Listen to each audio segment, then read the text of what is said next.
Good evening and welcome to the St. Petersburg By Night podcasting network. Tonight, we present to you our Werewolf the Apocalypse Chronicle, Rage Across Tampa.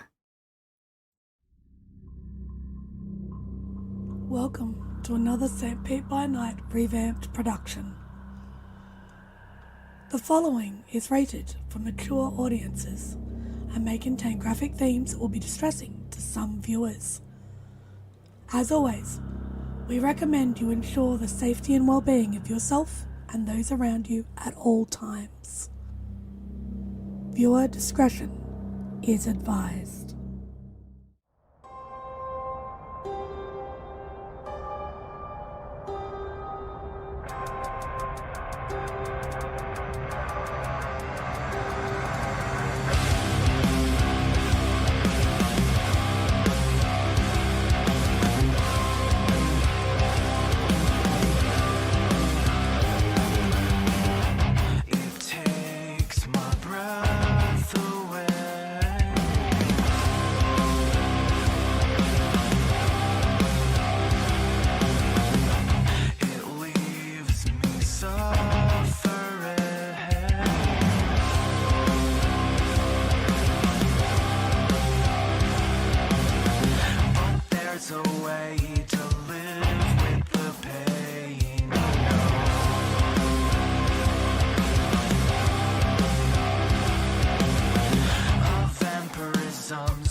Good evening and welcome to the St. Pete by Night Twitch channel where we play St. Petersburg by Night, a massive multiplayer 5th edition World of Darkness Chronicle set in St. Petersburg, Florida. My name is Kent, also known as Misha Kent on all social media, and I am the lead storyteller of St. Pete by Night and the storyteller for Rage Across Tampa, our Werewolf the Apocalypse 5th edition Chronicle that you are here watching tonight. Go follow St. Pete by Night on all of the social media listed down below and in the description on YouTube, on Twitch, and on all of your favorite podcast providers where you can find all of our St. Pete by Night Chronicles, including our YouTube exclusives in an audio-only format.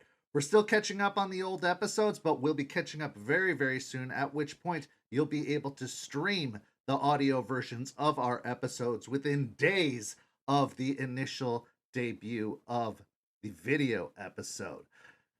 So far in our Rage Across Tampa Chronicle, we have been on quite a journey to try and establish a caern, but I couldn't do it just by myself. I would have to have some incredible, awe-inspiring, amazing players in order to do that. So let's go ahead and introduce those players now. Players, say hello and introduce yourselves. Hey everybody, my name's Preston. I play Aiden Goodspeed, the Rune of the Galestalkers. Hi everybody, I'm Champagne, whatever you want to call me, just never KFC John. And I will be playing Aspen, Weiss, Philodox of the Silver Pigs. Hi everybody, I'm Noree, and I will be playing Malicious Jester, the Black Fury Galliard. Hi everyone, I'm Simon. I'm playing Joseph Ashspeaker, the Theurge from the Ghost Council. So as I was saying, our pack has been through quite a few months, coming up on over 6 months since they first established themselves within the city of Tampa. In the process of coming together as a pack and establishing a sept,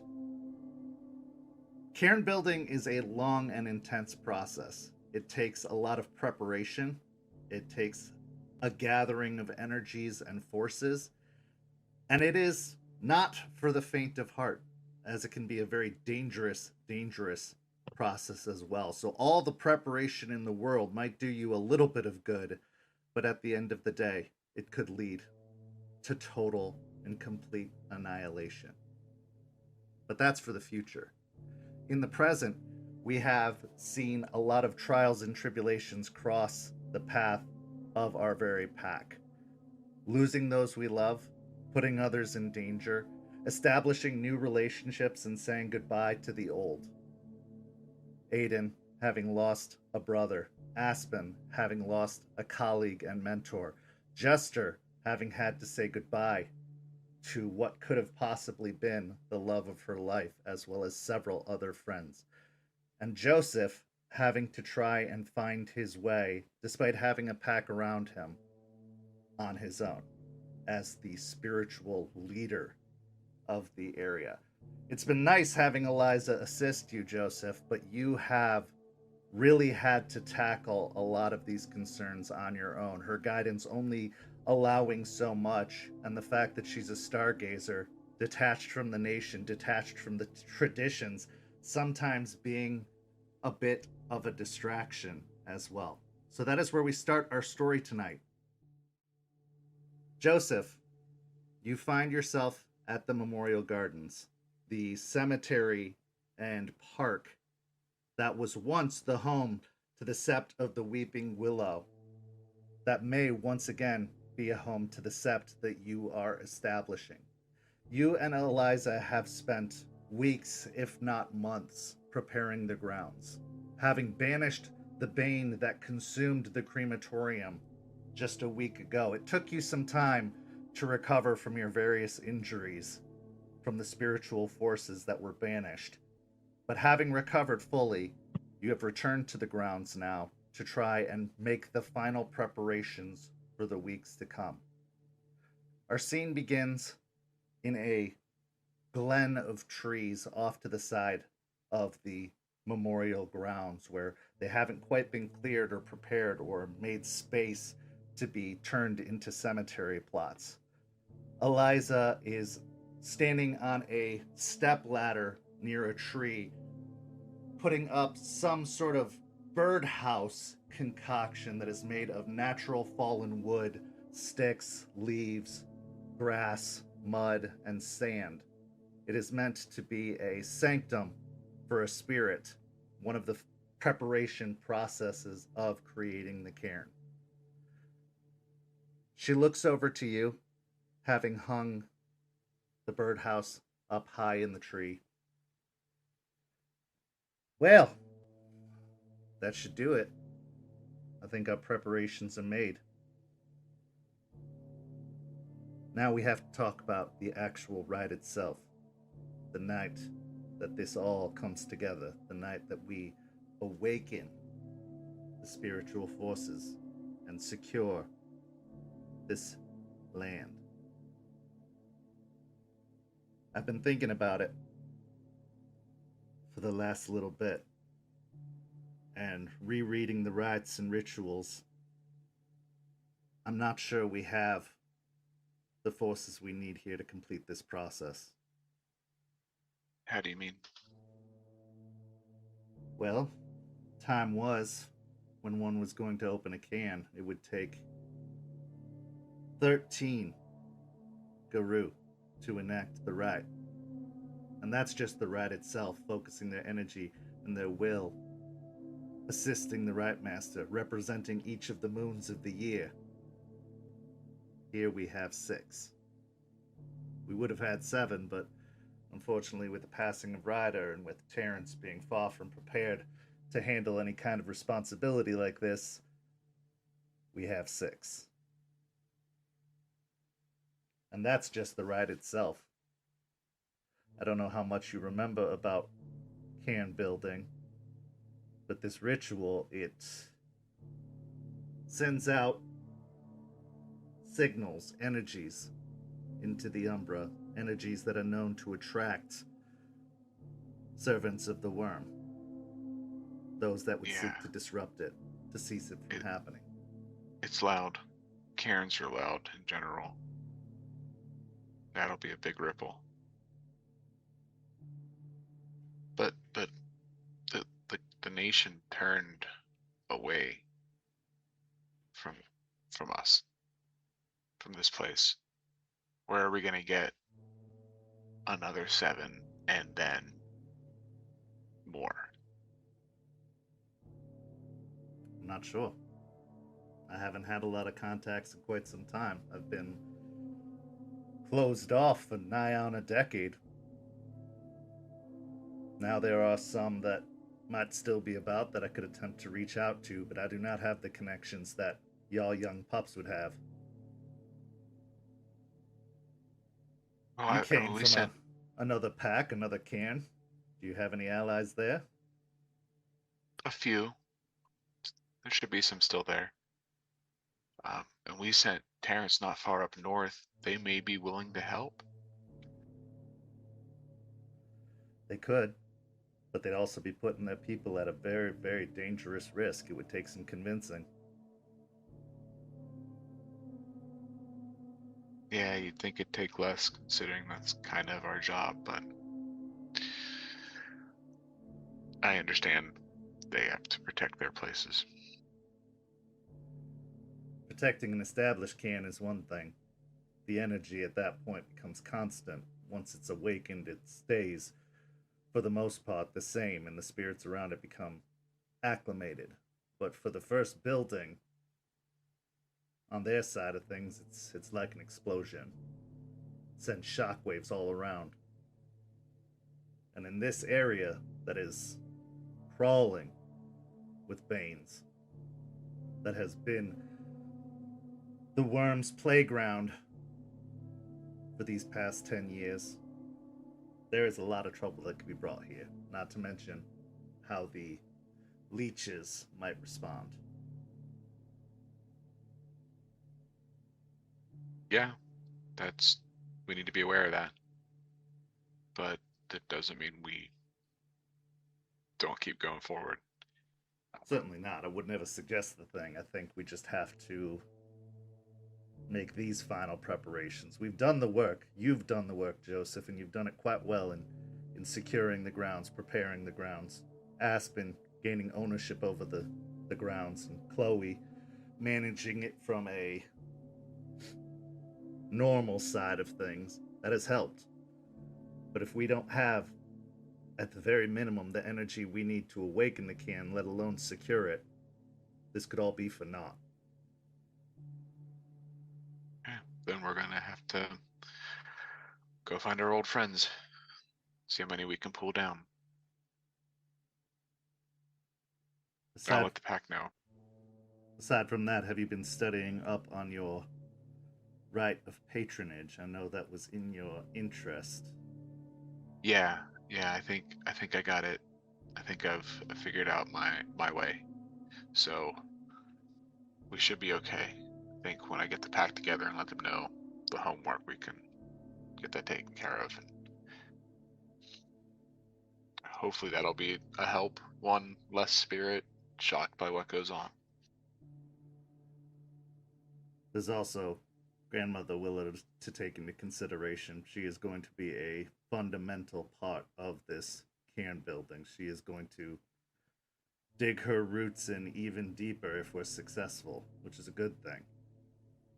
But Yeah, this star that you've spoken of, now you know my fondness for our friends up in the sky. Are you sure this is the one you wish to make your patron? Yes. Yeah, we're all sure. You must be very careful when enacting that rite. Yes, you will secure them, but should things go awry, you risk triggering your tribe's patron. As the rite master, you will bear the burden of responsibility and guilt, and from what I've heard about your past attempts, at enacting certain rites, you have a tendency to piss off spirits. At least you make good in the end.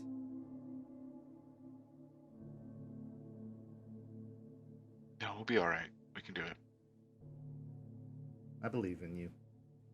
You've shown me a great deal of loyalty, dedication, stubbornness, and I respect you for that.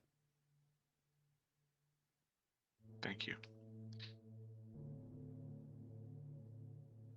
Do you have any questions? Anything you'd like to discuss before we get into this process further? Because at a certain point, we will be past the point of no return. There will be no going back. I know. I can feel the steps we take and the changes in the Umbra. We do too many more, and it's gonna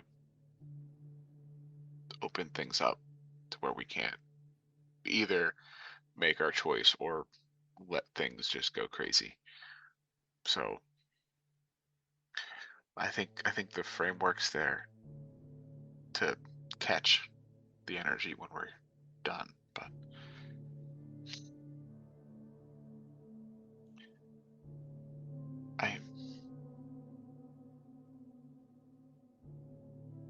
I'm worried about the new old cairns when they were established or reestablished or reinforced. That everyone was there. The group was all part of the process, and our pack, you have been part of the process. But pulling in these friends, strangers to this place, I worry about that. About the harmony or discord that could come from that. That their hearts won't be in it. That they won't be Yeah. as dedicated to the cause as y'all are. Or that they'll bring baggage, something that doesn't agree with this place, or What other choice do we have? It's either that or we wait and hope more Guru are foolhardy enough to choose this place on their own. yeah, I doubt that. We'd have to catch more before their change and then hope they come back. But maybe this step will convince others that this isn't a fully forsaken place. The ripples here, the energy built, that other cairns may see that from the Umbra. Maybe we'll build a moon bridge one day. But it may inspire others to come. The story may spread. Well, and if y'all reach out to where you come from, the cans, the septs, the moots that y'all been in attendance of, I'm sure there are other young and hungry Guru out there looking to make a name for themselves. Perhaps the ones that come here won't depart afterwards. Perhaps they'll stay. Perhaps their hearts will be in this and hope to make a home here. However, there are also those that are overeager. So Aspen, yourself, Aiden, Jester, Artie, y'all are gonna have to really hold your ground, because the newly opened cairn is an opportunity for those who are seeking power, seeking leadership, to attempt to wrest control away, especially in the early days, before the spirits are entirely won over.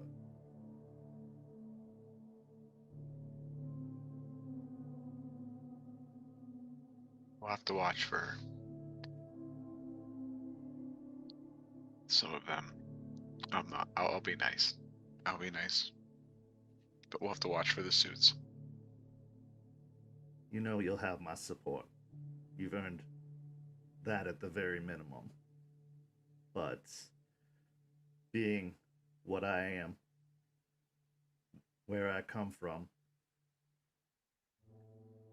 my opinion will not be highly regarded. No. In fact, many may look down upon you and the others for even associating with me.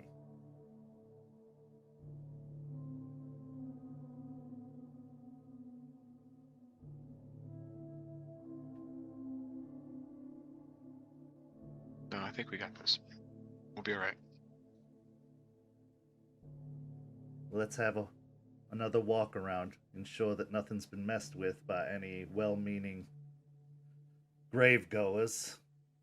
Make sure nothing's been disturbed. She folds up the step stool and carries it over to the road, where she tosses it in the back of the pickup truck that she borrowed from her neighbor. And she starts walking with you around the grounds of the cemetery. Go ahead and give me a wits and investigation.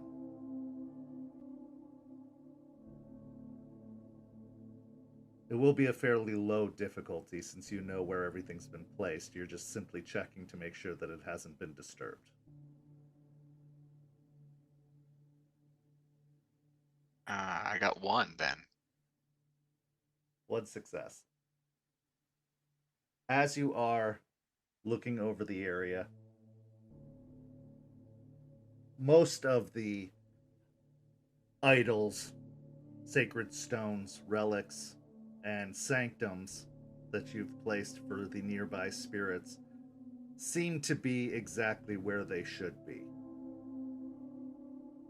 You look upon the 13 locations that have been established, including the one that Eliza has finally placed. You are able to account for 12 of them, but 1 appears to be missing.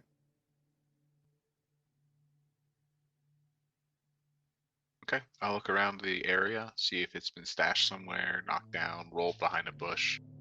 Okay. Give me a wits and awareness in this case.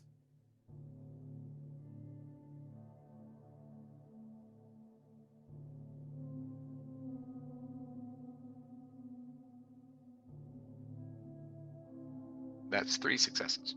3 successes.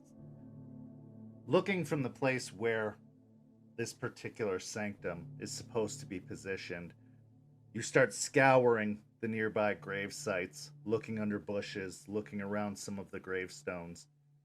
Eventually, you reach a fairly recent plot, one that was most likely interned probably within the last year.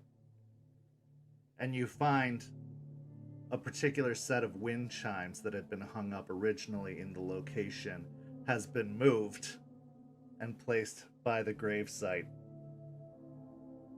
Obviously intended as some form of decoration. I'm gonna read the headstone, see who the person is. Her name is Juliet Moore. She died at the age of 23, and she was a musician that played in the Tampa Symphony. And the quote on the gravestone says, "Gone too soon."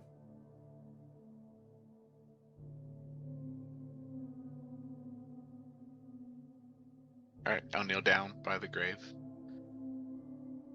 I'm sorry, miss, but this instrument needs to sit somewhere else. I hope that its time with you brought you some peace. But I'm going to take it back where it needs to be. I hope you continue to find rest here. And he'll pick it up, and he will sing a quiet song as he takes it and puts it back where it belongs. Give me a charisma and persuasion, performance, or occult check. I will do occult.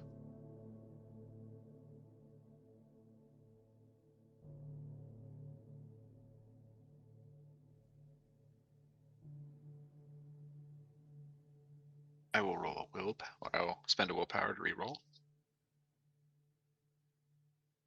Okay, 2 successes. 2 successes. Speaking the words, singing softly as you move the wind chimes away,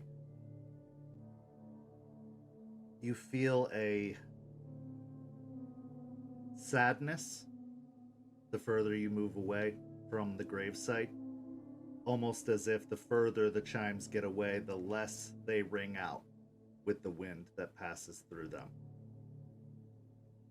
But nothing seems to stop you from moving them as you make your way across back to the location of the placement. Make a intelligence and occult check now to make sure that you position it exactly where it was so as not to disrupt the flow of energy through what will be the cairn one day.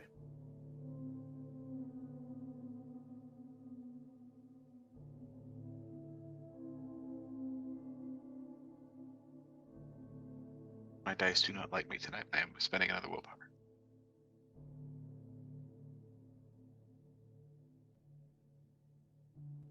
That's 4 now. 4 successes. With 4 successes, with accuracy and all of the study and all of the planning that you've done to prepare this site, you are able to place this sanctum exactly where it belongs. A sanctum that is dedicated to the spirits of the wind, the spirits of the air, birds. You find the exact location, and once it is hung, once it is placed exactly where it should be, the chimes start to ring out again with crystal clarity. As I leave and go about my business, I'm gonna look up Juliet and see what instrument she played. Okay. And then after tonight, I'm gonna go and buy another set of wind chimes with that instrument on it, on like the little placard part, and put it by her grave. Okay, go ahead and give me an intelligence and technology as you're gonna whip out your cell phone and do some Google searches to see if anything pings on that particular name. Could I use investigation instead? Sure.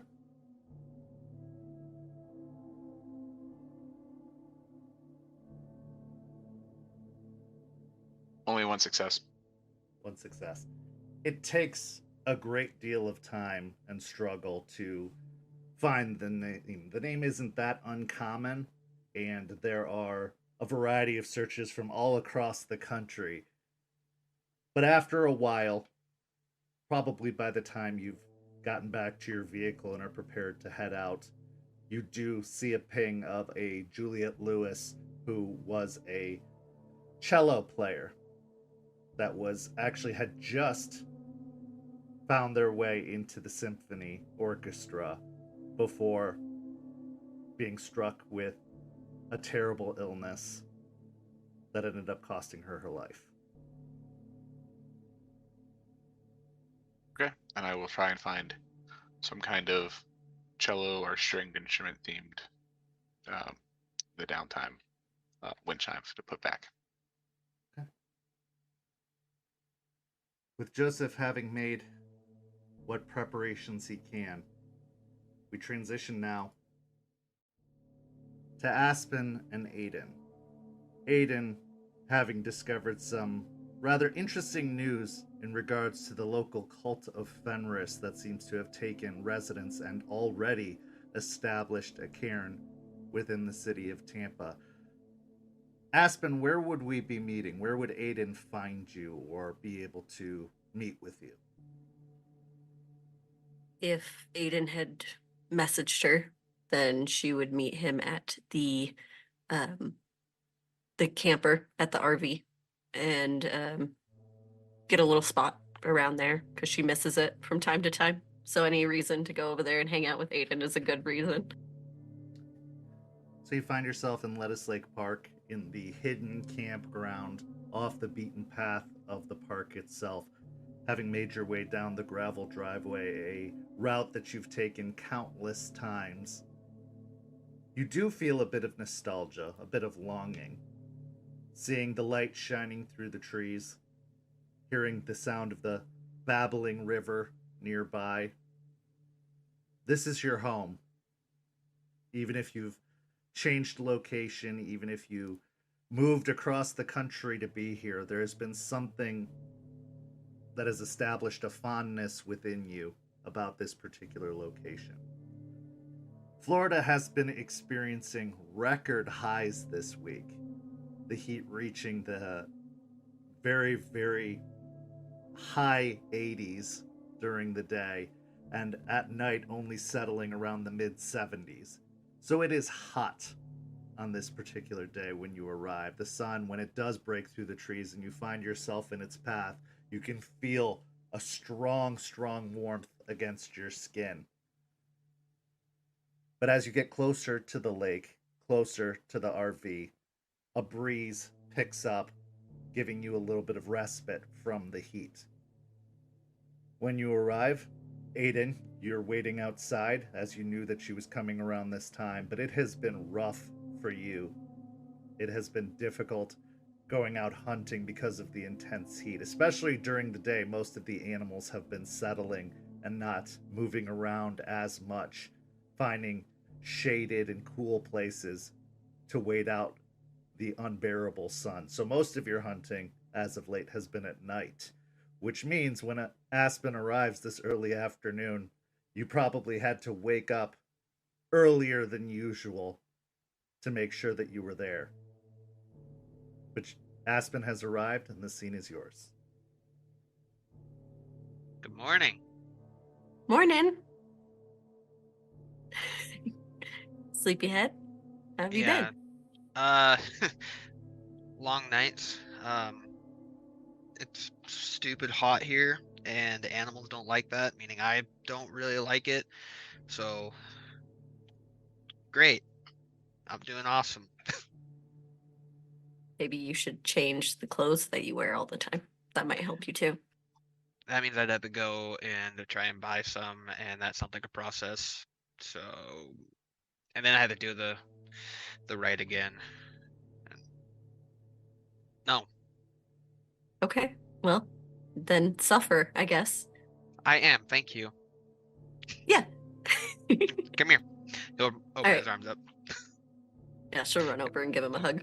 Give her a big old hug. So, he'll let go. First, couple things. One, I want to know how you and Artie are. Absolutely perfect. Good. Yeah. He was a little beat up last time I saw him, so I want to make sure that he's doing all right.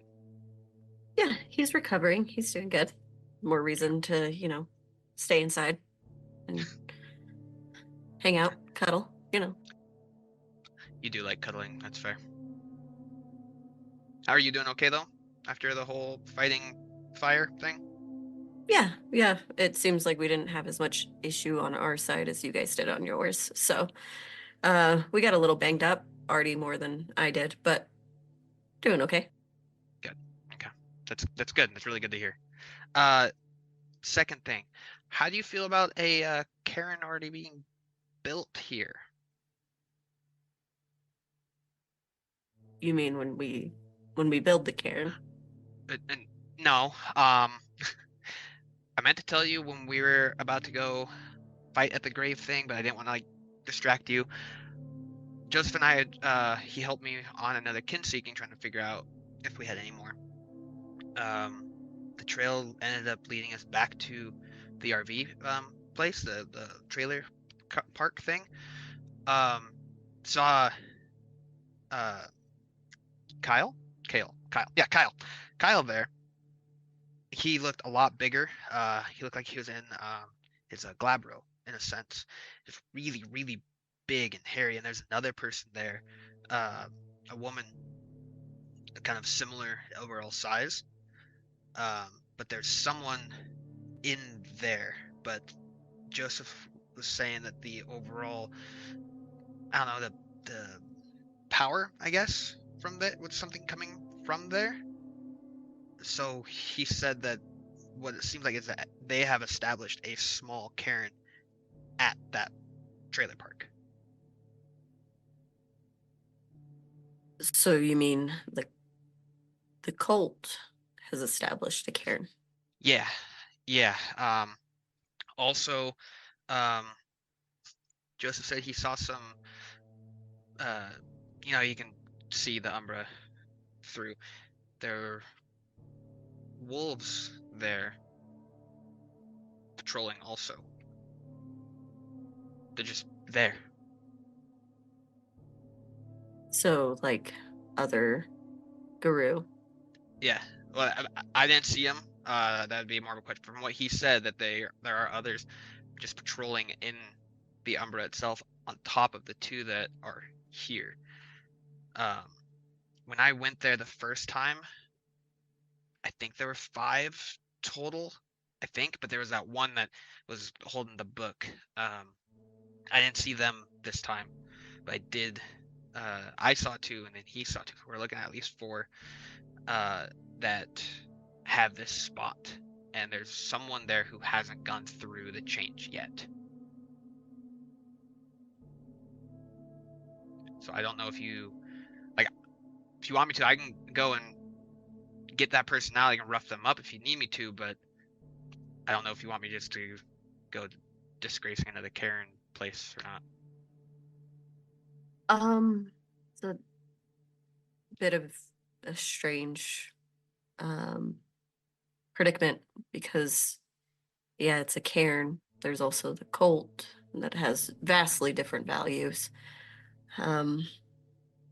And with us trying to build a caern at the moment, it might get sticky. Yeah. So that's why I told you now, so that way you didn't have to think about that when we were doing the other thing.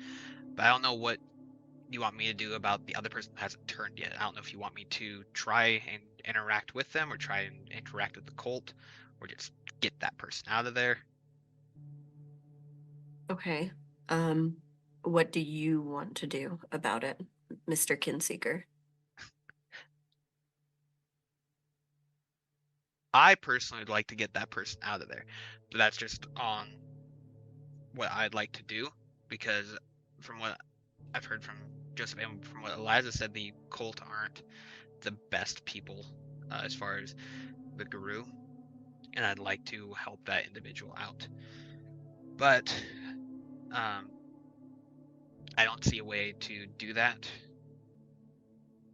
without causing waves.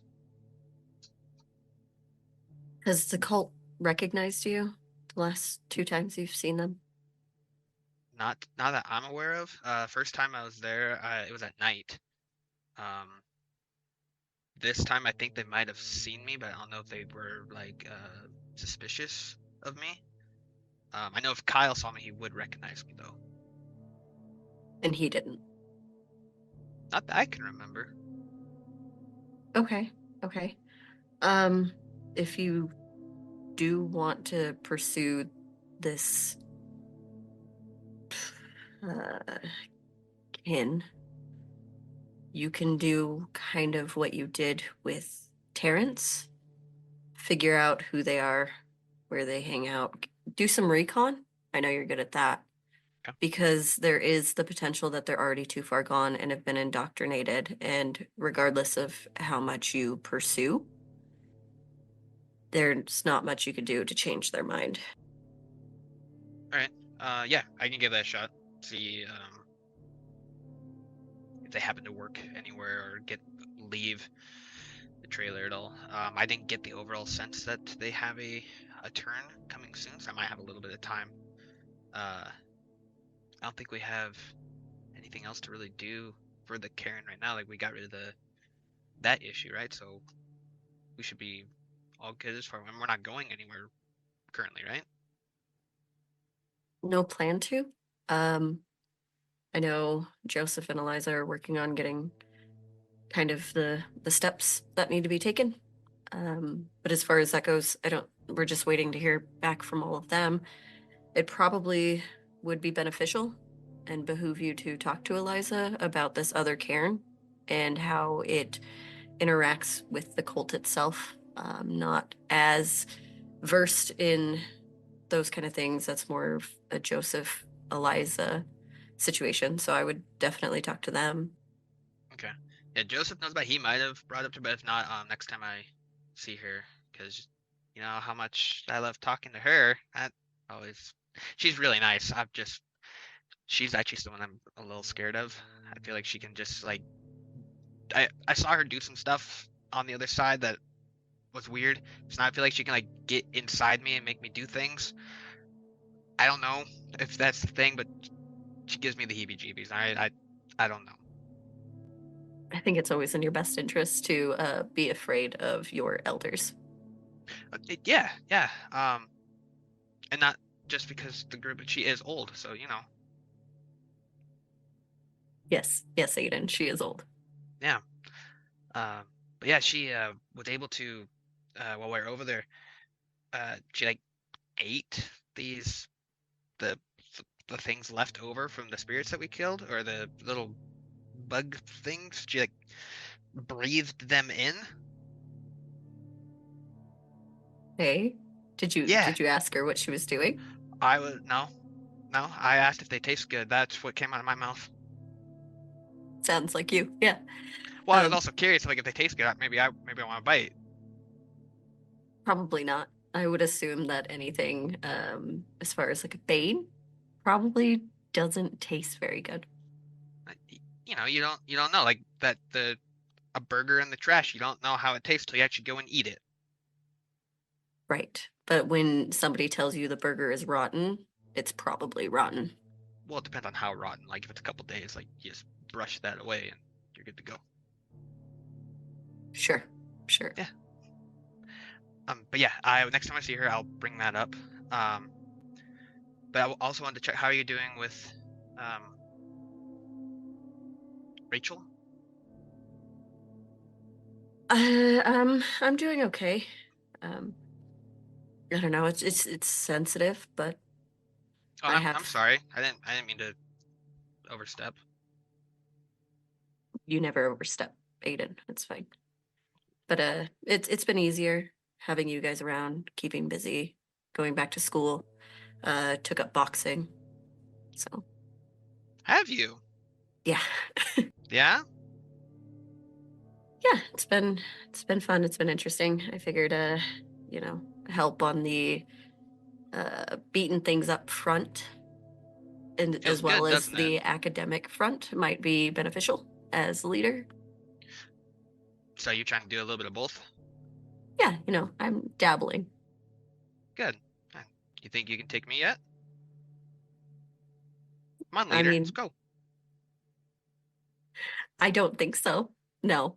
That's always been your thing. Okay. You One can day. keep that to you and Jester. You guys enjoy that. Well, if anyone at your boxing class does anything, I won't do anything. I'll just let you. I want to watch. If something happens, call me, and then I can come see you beat people up. That sounds great. Yeah. Yeah, I'll invite you one day and you can come beat people up too. Yeah. Yeah. Okay, that sounds great. Yeah, we gotta find things to do together since we're, you know, across the town. Yeah, because somebody left. No, I'm just kidding. No, you had good reason, and I'm happy for you guys. I am happy. I just miss you. That's it. That's all. I miss you too. How have you and Jester been getting along? Good. She's come a long way. She's doing a lot better as far as the fighting aspects go. She's a lot of fun to talk to. Her and I have a few different things in common. We like to hit things, so that's one thing. But man, she can eat, and that nothing against you. She's just not as picky. Okay. No, but she's doing really good. She has a lot of really cool stories about times in Colorado. She has things that she's done here, the different ways that she can communicate with her phone. That was a lot, really interesting to learn. I thought there was the phones and the texting thing, but you can do other. I don't remember what they're called, but I acted interested. That's very nice of you. How have you been since Terrence's been gone? I don't know. I was looking forward to the entire time of the whole Kinsticken thing. I was scared that I wouldn't be ready for it, and then it finally happened. I got really excited that I'd be able to show a young pup different things, and then I had a week with him after what felt like forever of trying to figure out when it was going to happen. So I'm happy that he's in a place where he's safer. Would I have liked him to stay? Yes, but I know why he had to be sent away. So I'm happy and not happy that he's away, but I'm trying to keep in contact with him as much as I can. I know he's got a lot on his plate right now, is trying to figure out this lifestyle and the one that he's trying to go to. He's wanting to become a vet, which I think he's going to be do a really good job at. Just the way that I saw him interact with the wolves and the way he interacted with me, he's going to do really well. I just would have liked to be there for those teaching opportunities, and that's not there. But once this caern gets built and we get all that established, I'm sure I'll have a bunch of them. But, you know, he's always going to be my second. Your actual, official first. Yeah, I happened to stumble on the first one, so. Yeah, we'll say that was a trial period. That was your official first one. Yeah, it was. I didn't know. Well, I didn't really know I was doing this one, but I knew more with him than I did with you. So. Yeah, and you can call him, and Yeah, and I'm sure he's doing well. I'm trying not to bother him too much though, but we'll see how it goes. With your lawyer thingy, what's your plan with that? What do you mean? Are you still? I know you're going to school, so are you still working while in school, or do you not do that? Oh, I decided that it was probably for the best that I don't go back, especially at changing hands. Could be a very dangerous situation. So I've decided I'm going to focus on school and focus on all of you guys. So I'm going to be extra annoying. So be ready for that. Is that possible? Yeah. I'm awake at night, so you should be asleep. Yeah, you know what? That's fine. Yeah, so I'll be asleep doing things during the day, and I won't even notice. So. I'll come wake you up. It'll be fine. Or not. Well, But as far as the cult goes, don't go too far. Don't kill anyone, because that's gonna cause issues. And just keep your distance, but keep an eye on it. I can. I haven't killed anyone for a while. I would hope not. Yeah. Yeah. Let's go get some food, maybe. Do you want to go for a hunt, or do you want like actual food, like your food? Let's go on a hunt, Aiden. Really? Yeah, let's do it. It's hot, but yeah, we can go try to find something. Okay. As you stalk off into the woods, you make your transitions into lupus form. Aspen, it's become more and more comfortable to you. In fact, Artie has been having you do a little bit of practice every now and then just to try and make it a little bit more comfortable, make it a little bit more fluid and less jarring, as he has stressed the need for readiness. You never know when you have to make a quick transition. You can't spend the first several moments afterwards stumbling around trying to get your bearings, that you need to be able to be ready to go. So this transition comes a lot smoother and a lot quicker than it has in the past, as you drop down to all fours, the very, very light colored fur spreading out across your arms, shoulders, back. As you stalk into the woods, Aiden, go ahead and make me a wits and survival check.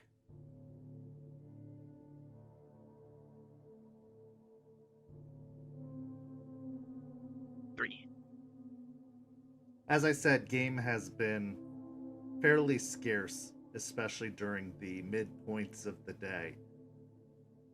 So it takes a while for you to find any kind of game trail, any kind of scent of any prey. But eventually you do come upon a particularly strong odor near the bank of the water. Roll me a wits and awareness.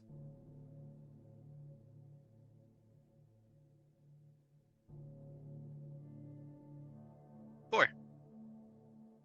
With 4 successes, you look over the surface of the water, paying attention mostly to the banks, when in one particularly sun-drenched portion of the bank, you see an alligator on the bank of the shore, spread out, soaking in the rays of the sun, warming its skin. You might have missed it, considering it to be a log, or if you weren't paying close enough attention, but you can tell from its scaled exterior and the way that it is spread out that it is not driftwood. It is, in fact, a gator. At the moment, it seems unaware of your presence, but you are a bit further down the bank from it. He'll look over to it and then look back to Aspen and then look back to the gator and then start moving towards it. She will put her ears back a little bit, huff at Aiden, and reluctantly walk with him.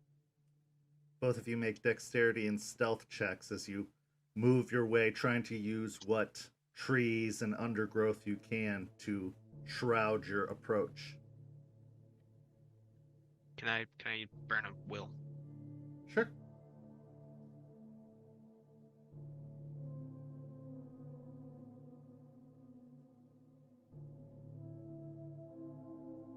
As you start stalking along the bank,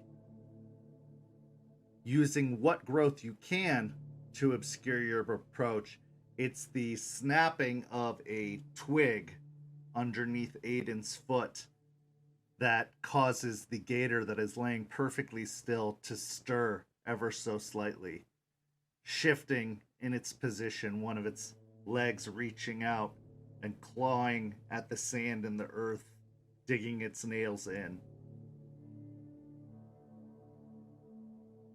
How close do you want to get? Haven't eaten yet today, have I? You have not this day. You did the night before, but not today.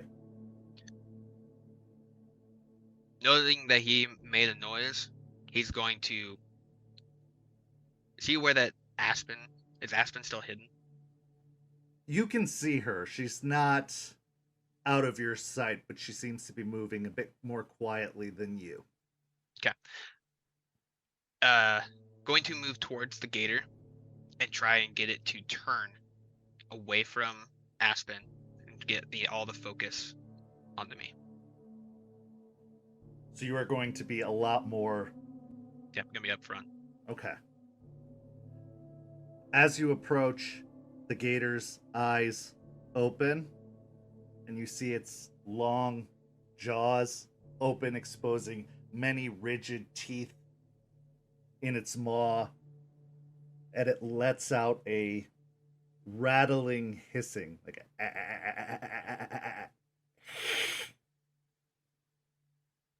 as you draw closer.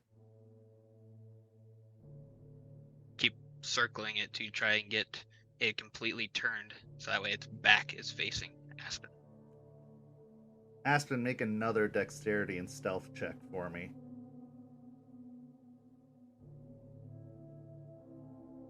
One. The gator doesn't move. Because of the positioning of its eyes, it seems to have one eye keeping the periphery on Aspen's direction and the other eye focused on you, keeping one of you to either side of it.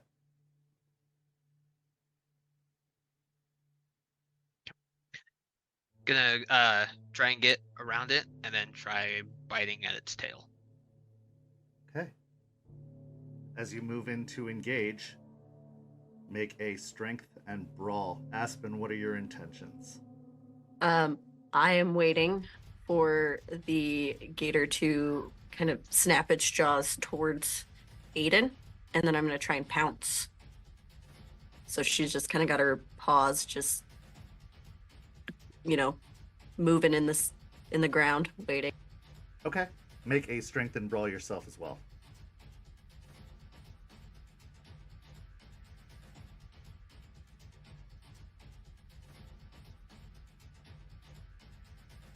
Three.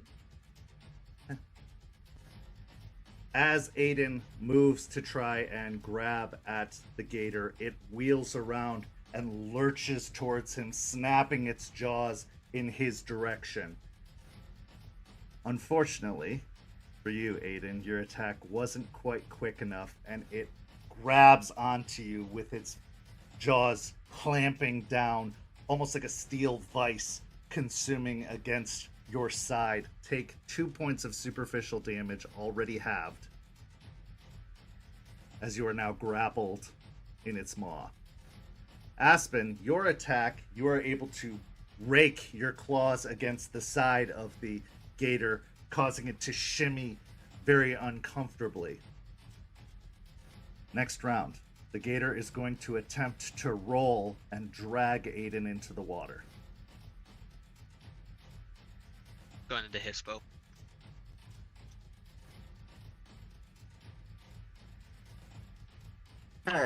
Seeing Aiden go into Hispo, she will also go into Hispo. Okay. Rage check from both of you. Now, Good on Aiden, if you'd rage. like to attempt to heal, you have to do so at the beginning of the round before declaring your intention. So are you hoping to heal some of that superficial damage you sustained already? It's just 2. I'm not too worried about it right now. Okay. So And I've passed.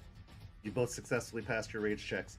So your forms grow a lot larger than any standard wolf, dog, beast should be, larger than even a mastiff, to the point that you are growing in size. Aiden, you can feel the jaws of the gator straining to keep you in its grip as you grow larger and larger in its very mouth. Roll me a stamina and resolve check, because this is a vice grip. It could just drive the teeth further into you, doing more damage. Am I at any penalties because of the transition? I'll say yes, you're at the 2 die penalty. 2? Okay. Just wanted to clarify. 4. 4 successes.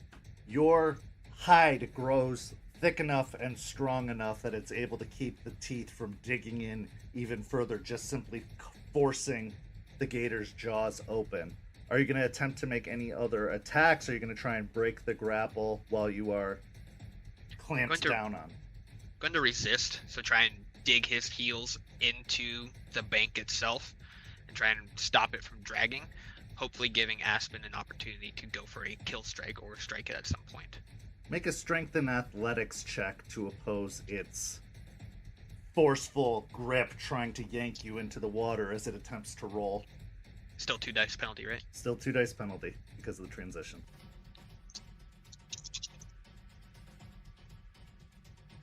5 on a crit. 5 on a crit. Aspen, what's your intention? A little uneasy. This isn't like her usual thing, but she's trying her best to. It's almost like a training experience for her. She's going to just try and bite at anywhere she can kind of get purchase on to see if it'll let go. And you're doing this in your Hispo form, so you are really going to have some very powerful jaws. Make a strength and brawl attack. That is another 3. Another 3 successes. Okay.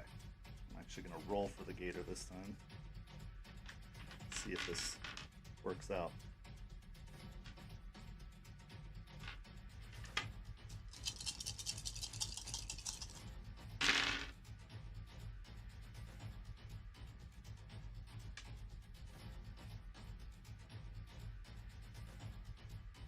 Okay.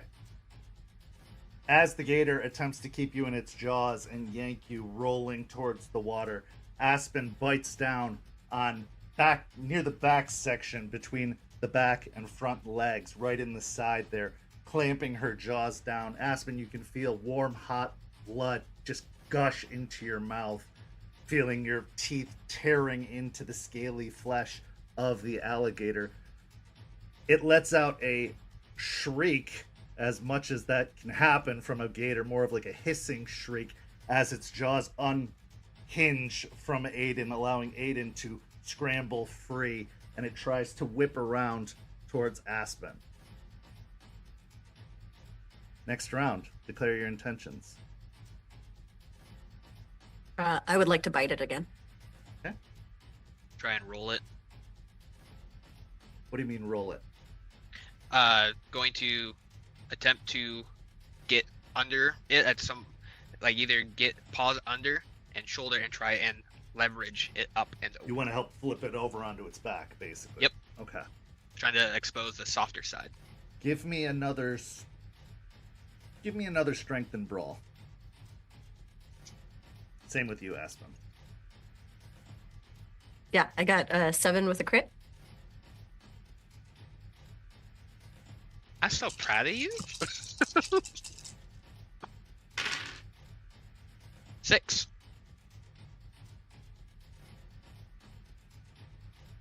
Okay.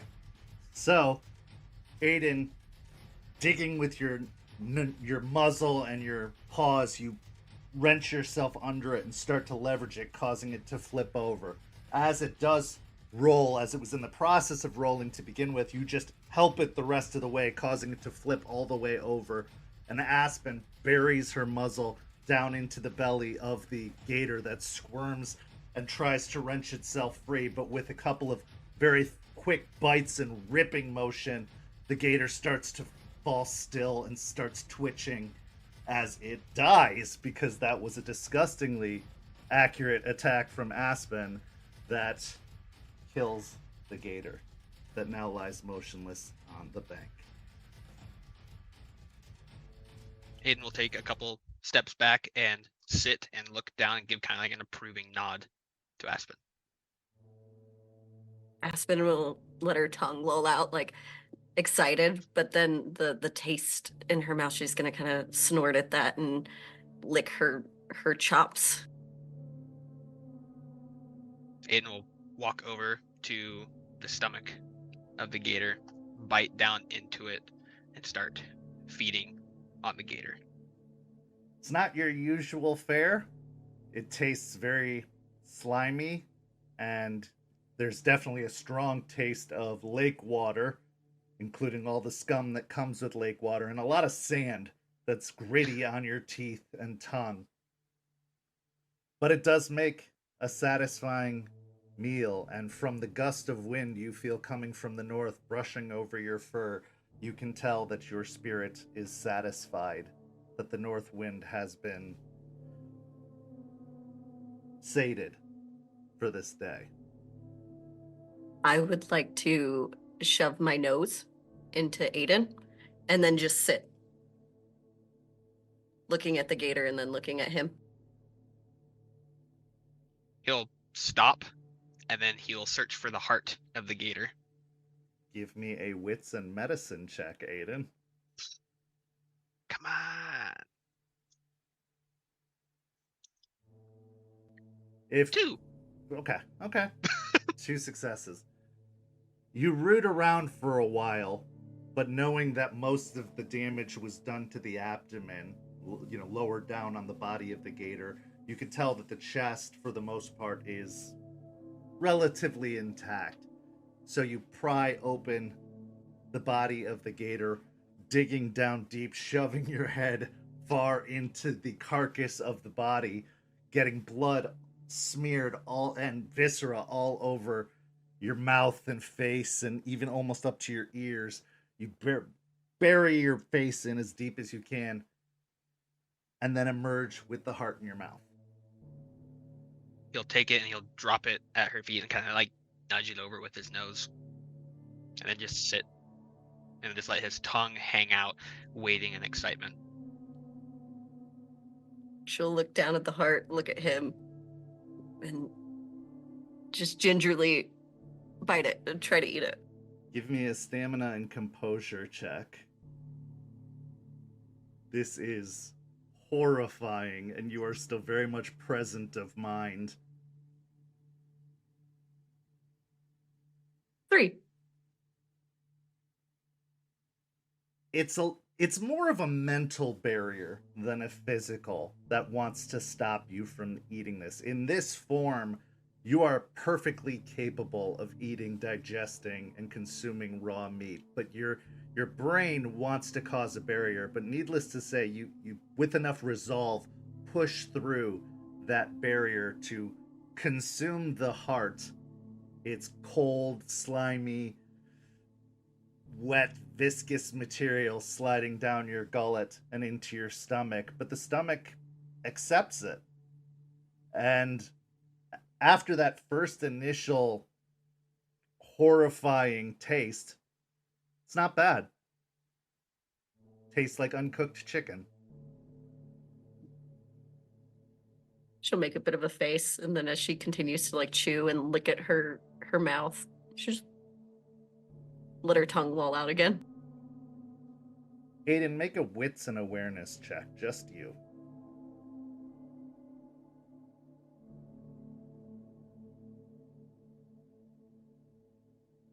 Five. Through the haze of blood that's still drenched over your eyes, some of it even going into your eye itself, across the bank on the other side of the lake, for a brief moment you see movement. And through some trees that are positioned on the other side, you could swear in a hazy form you see a white wolf pacing between trees on the other bank. Very reminiscent of the wolf you saw when you visited Grandmother Willow. The one that is, the one that was, and the one that ever will be. But as you try to blink some of the blood out of your eyes, when you look again, it's gone. He'll kind of sit there and try and shake the blood, brushing all the sand and everything kind of off of him. And he'll really focus on what's over there and trying to track and sticking his nose up in the air, trying to smell if there's any other wolves in the area. With your vision cleared, at least as much as it can be without bathing it in the waters of the lake, you look again, but there doesn't appear to be any movement on the other side of the lake. He'll kind of look puzzled and confused about it, sit there with his tail wagging, contemplating if it was actually there. And then the smell of the gator will brush across his nose, and he'll look over and see Aspen eating, and then go back. But in the back of his mind, while eating, trying to figure out if he actually saw what he saw. So as you enjoy your meal, we will transition as another search takes place. Jester, you asked for Artie's help in heading over to Greer's storage, a place that held some sort of significance to Ryder in the past, a place that he buried and kept many secrets, a place that on one of your previous visits was the home of the prisoner transfer vehicle and the uniforms that you had once carried with you before going to free your friends. You've made a couple of visits in the past, but there's a lot to go through. There is a lot of gear and materials stashed through here. So as you and Artie arrive in Regina, he looks over to you, and looking over him, you can see that his dreads are tied back, but several of the dreads seem to be shorter, a couple of them hanging in his face with burned, scorched ends at the bottoms of the dreads themselves. So, you said this place was Ryder's? Yeah. At least it held something for him. He's kept a lot of things here. What are we looking for? Things about the old sept? The old pact? Yeah, that makes sense. Okay. How are you doing after all of that whole battle? I didn't really get a chance to check in with you. Are you doing okay? You mean with the Banes? Yeah. The balefire and everything. Yeah, I was hanging out with Eliza a lot, so I was able to heal. I'll take the regular fire over green, nasty, gross, poisonous fire any day. Yeah. I'll reach up and like finger or like lift up one of the burnt ones. Looks like you need to fix your hair though. Yeah. Yeah. I do not look forward to that. How I'd about end you up and looking like some sort of preppy or something once it's all cut short.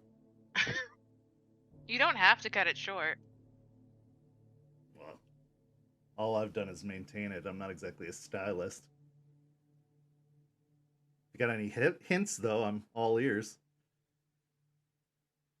Chloe and I could come up with something. You let me know if you think of anything. All right. Other than that, how are you doing? Good. Good. There's been a lot going on, and it's it's interesting having such a busy life. I got so used to just surviving, not really thriving for the longest time, and now I have a girlfriend and a pack, and we're just really busy. It's been wild, to say the least. How about you? I mean, you've gone through a lot more than I have. Yeah, I think I'm okay. I like the new haircut. I'm digging this whole biker chic you're going for now. Originally, I had intended to go more punk, but they kind of cross over, so sure. Leather. Just leather. Leather, anything. You got them both. That's where the two circles cross, is just leather. Yeah, well, I don't have a leather jacket yet, so those are expensive, and my source of income is kind of dead. Why didn't you keep Ryder's biker jacket? He's got a lot of them, but I don't know. They probably wanted them too. What are you gonna do with them? You clearly have intentions for the bikers. What's your plan? I don't think we're that much different, me and them, honestly. Aside from one big hairy difference? Yeah, that. But bikers tend to be part of the disenfranchised group, so maybe helping them figure out what they're angry at and pointing them in the right direction of what's causing their pain could help it. And by that I mean human things, not ours. I don't want to go all therapist on you, but are you sure this isn't just displacement? Maybe. You lost one group of friends. Maybe I'm finding another. I don't know. Things are confusing right now. You're not alone.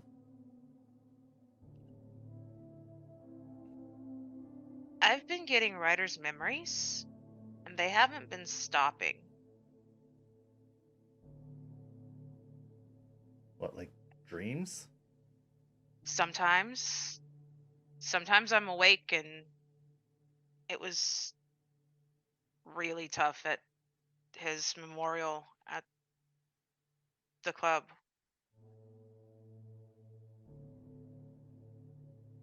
Sometimes I'm not sure if it's me or him anymore.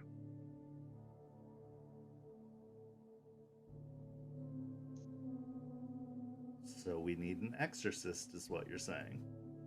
I don't know. I'm planning on talking to Eliza about it when things settle down. when the caern's up. Okay.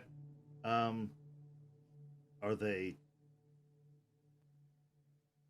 they just memories, or are you feeling any urges? Urges to do something that maybe isn't very Jester of you. You mean to, like, set bombs to a corporate building or anything? Yeah, that'd be good to know now, just No, in no. case. Okay. I'm not feeling that. I am feeling emotions of his, though. It's... Okay, so, like... I don't like old fashions, or I never thought I would, but I do now. You like old fashions now? Mm-hmm. What are you, 60? I don't know. I was more of a tequila girl, but bourbon is now my thing. Huh. I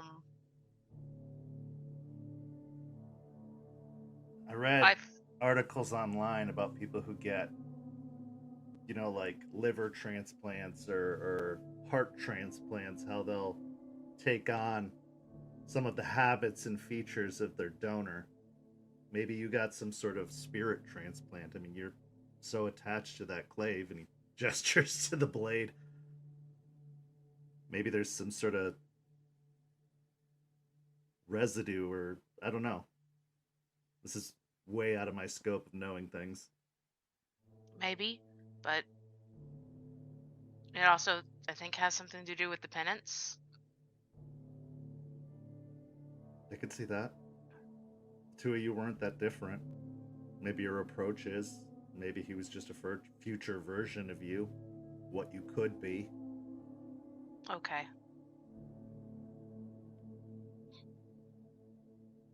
But I remember things about the bikers that I have no way of knowing.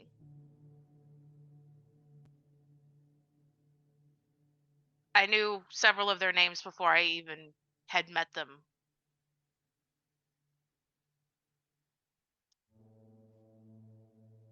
Huh. Well, if this pack is going to turn into some sort of Ghostbusters thing, I'm calling Venkman now. I mean, we do have Joseph. Isn't his tribe? He's Egon. Okay. Well, just be careful with all this. The bikers, the memories, like those aren't your memories; those are his. And I know. I know that you're still probably feeling some sort of way. It's good that you have Chloe and that's getting better and that's worked out, but I know that you still probably have a lot of feelings about the others, and I just want to make sure you're not trading in one mistake for another. You know what I mean? I'm going to try to learn from my mistakes. I know you will. So let's get into it, shall we? Let's take a look at Ryder's past and all his skeletons. I really hope there isn't a skeleton in there somewhere. So you move over to the storage unit and taking out the ring of keys that he had, you find the key that belongs to Greer's. You unlock the unit.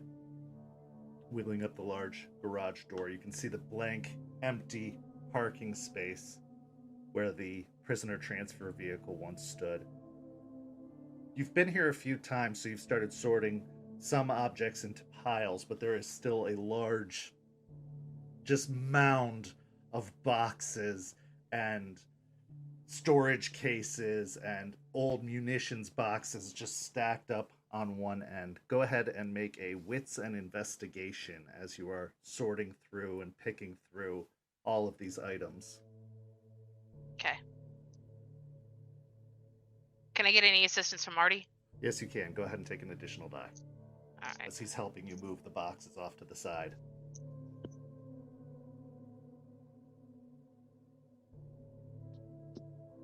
4 successes with a crit. So there's a lot of clothes, a lot of discarded memorabilia. There's some boxes of ammunition for rifles and pistols. There's a lot of motor parts. But as you're digging through a lot of the debris, we'll call it, as you pull some boxes away, you see a large storage trunk that is about 4 feet long, about 3 feet wide, and seems to have a padlock securing it. With a combination or with a key? With a key. Okay.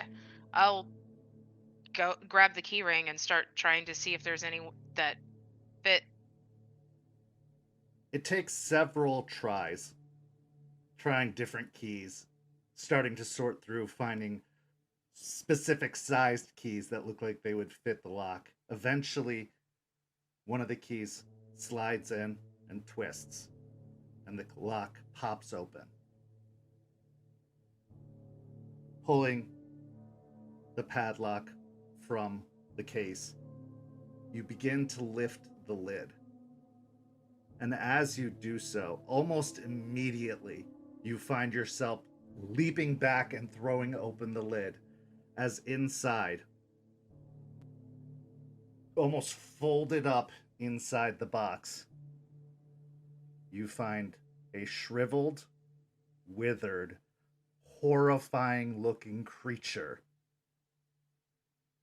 that almost immediately you recognize as the Nosferatu from the raid on the power plant that you had taken away. It lays completely rigid and still, folded up in the box. Its eyes are closed, and it does not appear to be breathing or moving.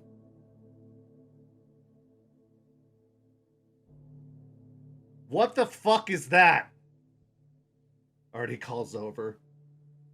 You can see he's grabbed a broom from nearby and has it ready.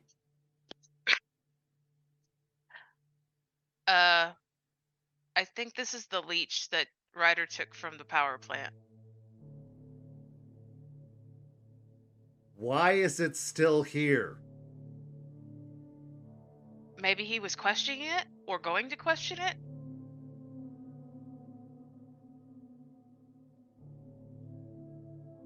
Artie moves a little closer and tries to get a look at it without getting too close, keeping the broom ready before poking at the torso. The body doesn't even jostle slightly. Oh, it stinks. It's got to have been in there for, well, months. I don't think it was this shriveled before, was it? I don't know. It's disgusting. I mean, how can you tell? Yeah. I wish all the leeches looked like this. They'd be a lot easier to find. Ugh. Well, I suppose we should tell Aspen about this. What do you want to do with it? Should we just drag it out in the sun and let it roast? I don't know, maybe.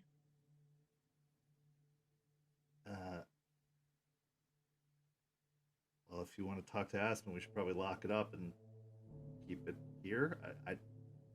Yeah, probably here. Okay. Huh, that is unpleasant. I'll shut it. I'll look in to see if there's anything with it. Like if he dropped any papers or anything, or... Is it even staked, or is it just... It is staked. Yeah, there is okay. A large piece of wood shoved through the chest as you sort through and start picking through a little bit. As you unfold it slightly, you can see a large stake is jammed through its chest, almost completely out the other side. Digging in the box, using your same investigation roll from before, along the front side of the box, there is a folder that is shoved in with it. And as you pull out the folder, There are several sheafs of paper inside, and looking over the sheafs, you can see that there are a list of addresses and locations on the paper. Thinking back, you remember during the raid that he had been looking through some papers on the desk while you were all settling from the conflict before making your escape. These seem to be the addresses. I'll look through them and then pass them to Artie. I think these are addresses of the papers he was looking for at the plant. As you're looking at the papers, preparing to hand them over to Artie, you feel a unnatural rush of excitement come over you. A eagerness, an almost violent eagerness as you hold the papers, that these are going to be your next targets, that this is what you're going for after this. Looking over the papers, though, you do see that a few of them have been crossed out, but that a few are left over. Passing them over to Artie, he shuffles through the papers. They were going to be his targets. Not surprising. I mean, I see a couple plasma clinics on here. I see some other more unusual places. An art gallery. Then, Jester, how do you feel about sex clubs? I mean, they're fun to go to when you're in the right mood. Well, there's a couple of addresses across the bridge on here. But the last time I went over there with Aspen, it was a unusual time? So one of them is a sex club? Oh no, I just assumed that entire peninsula is sex clubs. Oh, okay. But Is it really? Probably not, but the couple of places we went were weird. Like, there were people in there having the strangest conversations. Although keeping this information, maybe. I think Maybe. if we're going to look into these places, we should start local. But yeah, there are a couple of addresses over the bridge. I can see if I can do some research into them.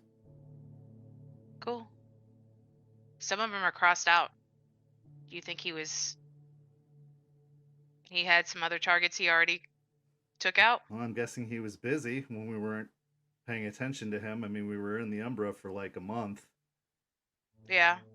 Wouldn't surprise me if he got some good work done in the meantime, although lucky for us, we didn't hear anything on the news. So it must have been done well. Maybe not as explosive. I think when we talked to him, he mentioned lying low at one point, but... How low does he lie? I don't think he ever stopped, even lying low. No. Maybe he handled it himself. Didn't take the bikers with him.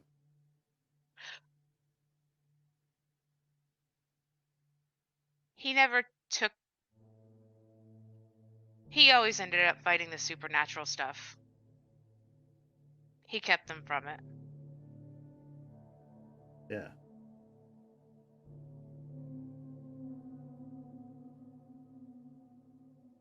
This is interesting, though. There is a nightclub on here. Place that opened just a few months ago. Asylum. You heard of it? No. I was thinking of taking Aspen there that night. Now I'm kind of glad I didn't.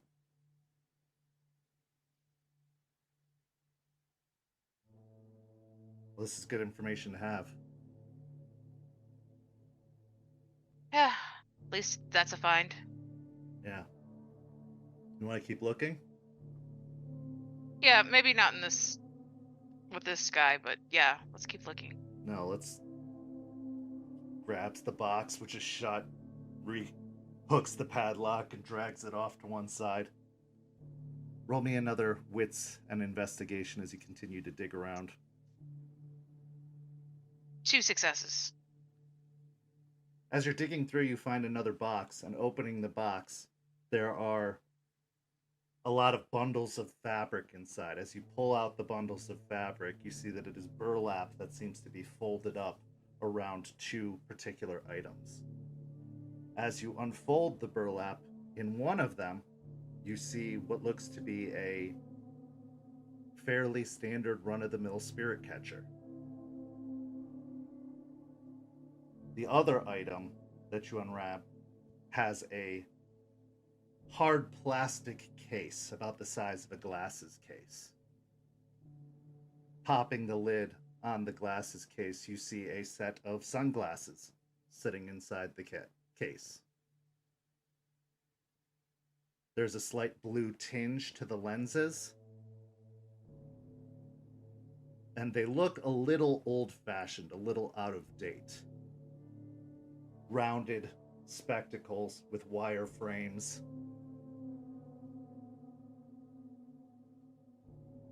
I'll pull them out and lift them up and look at them. As you hold them up to look through the lenses, what you see on the other side of the lenses immediately causes you to blink a couple times as you look through, and as you hold them closer to your eyes, what you see on the other side is crisscross patterned spider webs lining the wall. Whoa.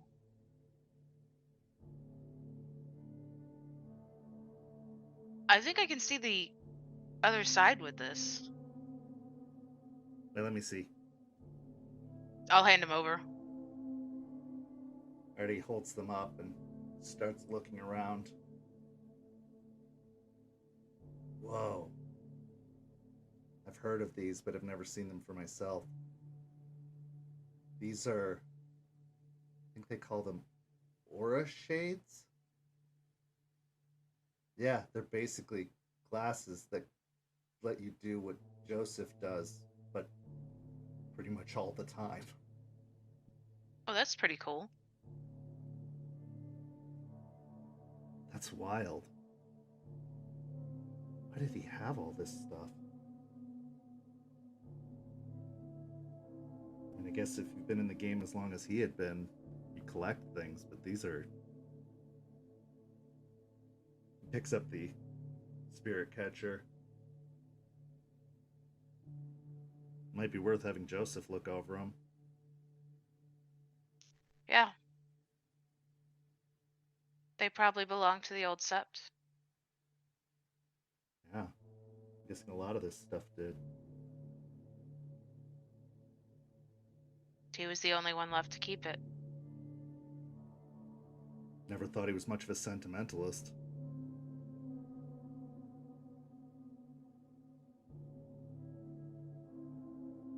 Maybe he was too much of one. Maybe. You continue digging through the boxes, and you see further back into the unit you get that there's some furniture, there's some clothing, there's some different trinkets and ornaments, just stuff that you would find around the house, a lot of household knickknacks. In one box, in fact, as you open it up, you see a bunch of unicorn stuff, like unicorn figurines and stuffed unicorns, and it seems to be packed up and shoved really in the far back corner, and on the side of the box you can see the word Holly written on the side.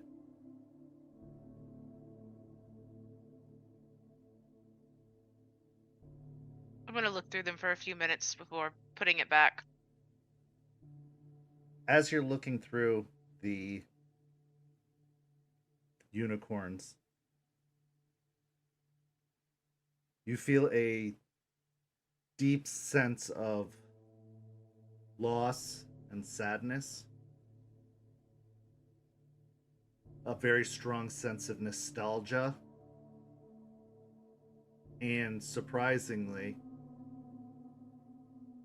love.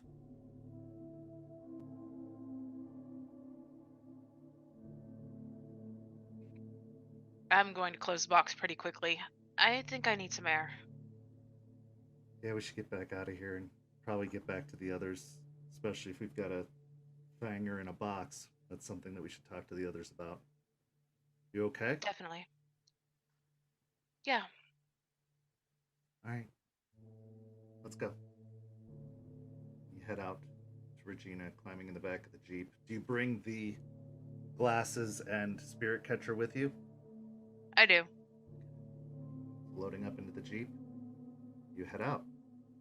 And that is where we're going to take our break. We'll be back in about 5 minutes or so. Enjoy some of our community's artwork during the break. We've got some very, very talented artists in this community, and we are so happy to share their artwork with you. We'll be back in just a few minutes. See you shortly.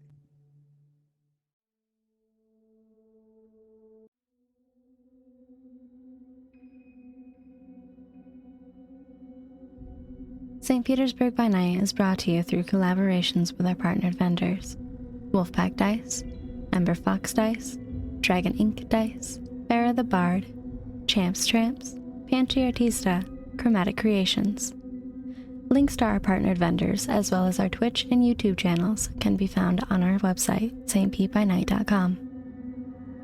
The official theme song for St. Petersburg by Night is Vampire by Faith and Failure. You can find them at faithandfailure.com. You can follow St. Pete by Night on all socials with the hashtag St. Pete by Night. If you wish to support our program, you can do so at ko-fi.com/St. Pete by Night to help keep the stories rolling.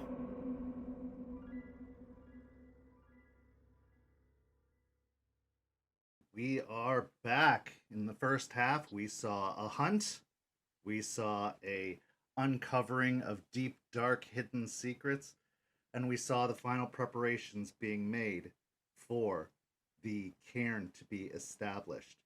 Now we find ourselves back together as a pack once more, completely restored, as you meet in Eliza's trailer, which has become your gathering place in the meantime while the cairn is being built. It is clean, it is established, it is orderly, though there are several boxes that seem to be set out, pulled out of the alchemy cabinet, where herbs and other preparation materials seem to be gathered, getting restocked. Some jars off to one side with the lids off, materials being portioned out into various smaller cases as the preparations for the cairn building continue. The scene is yours as you have all arrived and settled in.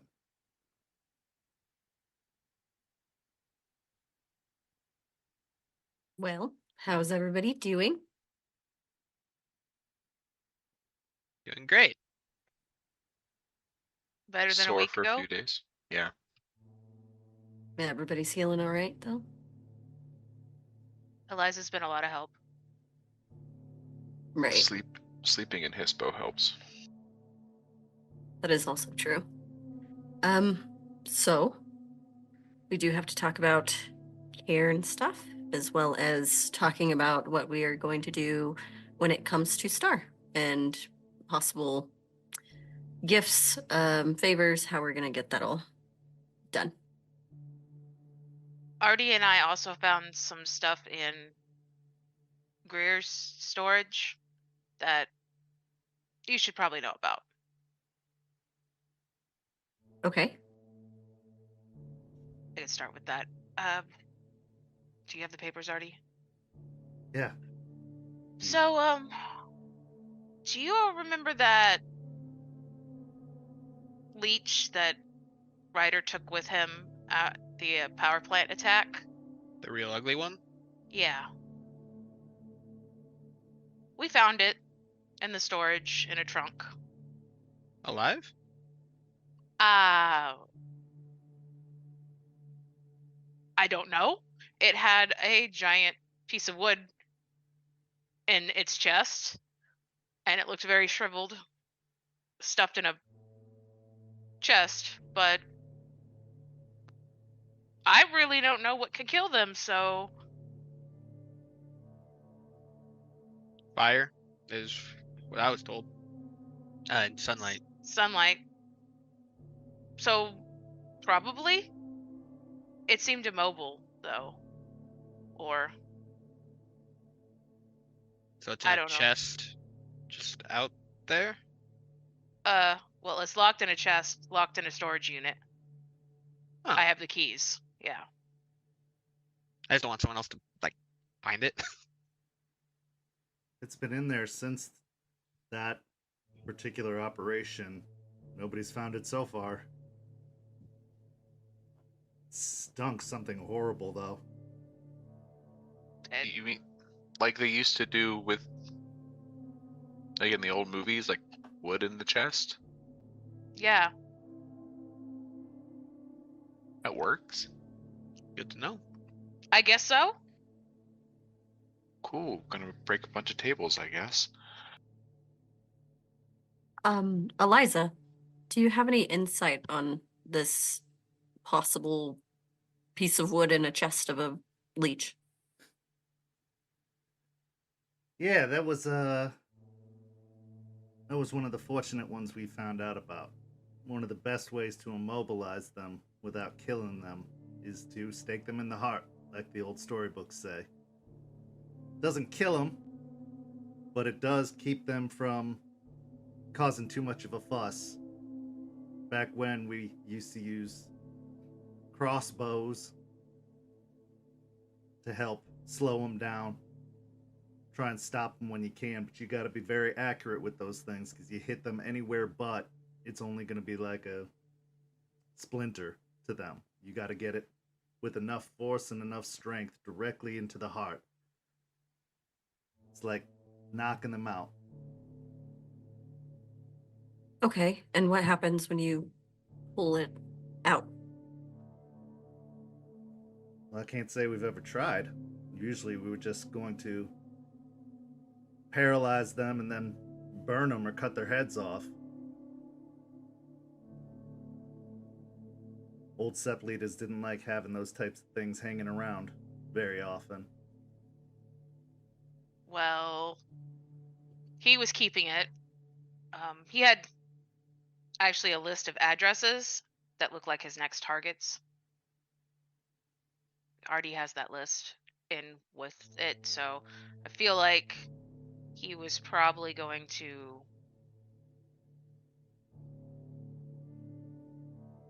question it, maybe? He was keeping to question it after he ran out of targets? I don't know.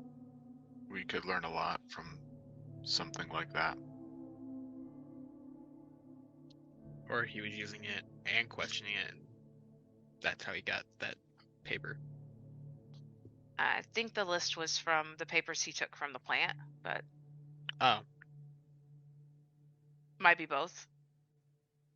Artie speaks up. If he was getting any reconnaissance, maybe he was getting some intelligence about the different places and then putting them back in the box. Yeah. Maybe that's how he was able to hit those places and not cause any big explosions or newsworthy events. I mean, several of these are crossed off. Are there any particular places of note? Well, you're gonna find this one funny. You remember Asylum? We were talking about checking out that. That's on here. Dodged a bullet there then, huh? Not sure how much of a bullet. Dodged a bullet. Got hit by a dildo instead. True. But yeah, these. I don't know if these are delivery addresses or if these are other farms. I mean, there's not a lot to denote the different, the differences between them. But there's a couple of plasma and blood donation gathering services, a dialysis clinic. I mean, a lot of these are medical in nature, but there's a couple of businesses on here as well, an art gallery even. These could be customers. I mean, they were the ones harvesting the blood. Maybe they were delivering to these locations. Yeah, if there's things on there like nightclubs and art galleries, I don't see other farms being there, but I also wouldn't have thought they'd be in a factory, so. Artie, do you think you could look into it and get as much information on the different areas as you possibly can? Absolutely, already started. Perfect. Well, that brings us to the leech itself. So we could, I guess, get information from it, but it is a risky, dangerous possibility of keeping it around. And if we can already get information with Artie looking into it, do we really need them? How much information do you think we're going to get from such a thing? I'm going to get above board information. I'm going to get anything that the public knows, but if he has any kind of insight into beneath the surface, that could be useful. But also, if you're going to keep a pet, you got to feed it. And I don't know about you guys, but I'm not comfortable feeding those things anything. How do we know it's going to be honest? They rarely are. That's another thing, and who's to say we don't wake it up and it tries to get in one of our brains? Can they all do that? I have no idea. I know they can. Better safe than sorry. Just kill it. Be done with it. Don't have to worry about it anymore. We'll figure things out as we go along. That's how we've been doing it. I also don't want to go stumbling blind into anything either. I mean, if we'd have known the details of the energy plant, could have circumvented a lot of trouble there. Possibly made for a much cleaner operation. Right, but like Joseph said, and you said, we have to feed it. We don't know if it's telling the truth. So that You're right. that information that it could give, like we don't know. I was ready to drag that box out into the sun. I'm with you, but just got to think tactically as well as pest control.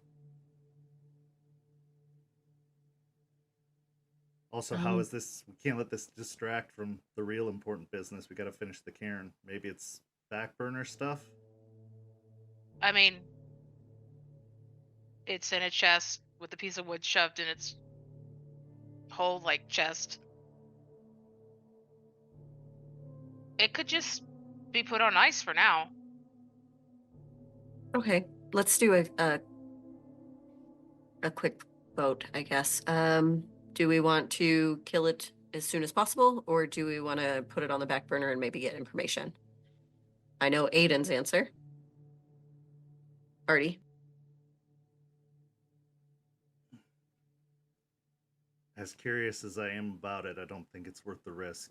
Not right now. Especially not right now. We've got way too many vulnerabilities. We don't know what that thing knows, what it has seen, heard. I mean, I've always believed destroy them on sight. That's what I've always been taught. You just don't mess with them because they are tricky. I mean, those, from what you told me, they could just disappear, be invisible.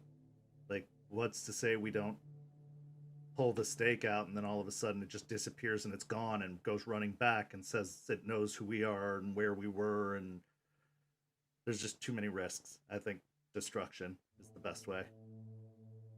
Okay. Joseph?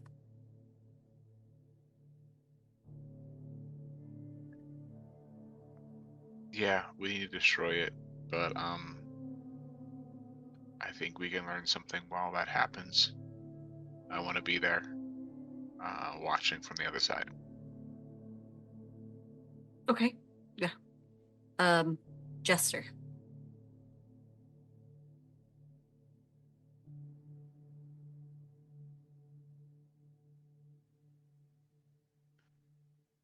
Destroying is probably best. I don't think any of us wants to actually do what would need to be done to question it and get anything useful. Okay. Perfect. Then that's the plan. We destroy it as soon as we possibly can. Make sure everybody's there, just in case something goes wrong. And Joseph, you can be there watching from the other side, because we all know how much you like new information. Speaking of watching from the other side, we found a couple of other things in Ryder's place. Yeah. There's we found a pair of sunglasses that when you look through them, you see the other side. No gifts required, no spirits required. I don't know if it means that a spirit's in it, but I think I've heard them referred to as talismans. These are called aura shades. They let you see the umbra as long as you're wearing them. I'll reach into my bag and pull them and the little spirit charm out. We found this too. Thought you might know something about it, Joseph or Eliza. As you pull the spirit catcher out, a look of recognition crosses Eliza's face. I made that. Gave that to another young man, former protege of mine, not Orion, like you all know, but a young man named Brandon, who used to run with our pack, with our sept.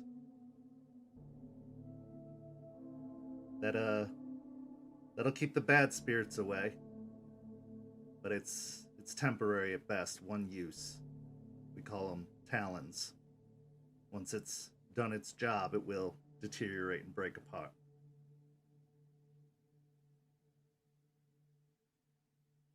To release the spirit inside, which that spirit's been in there a long time at this point.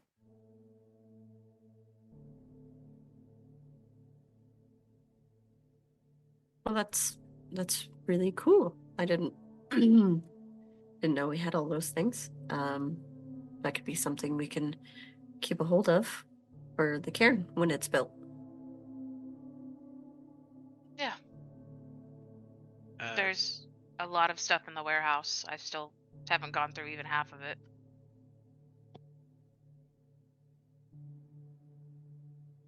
Aiden.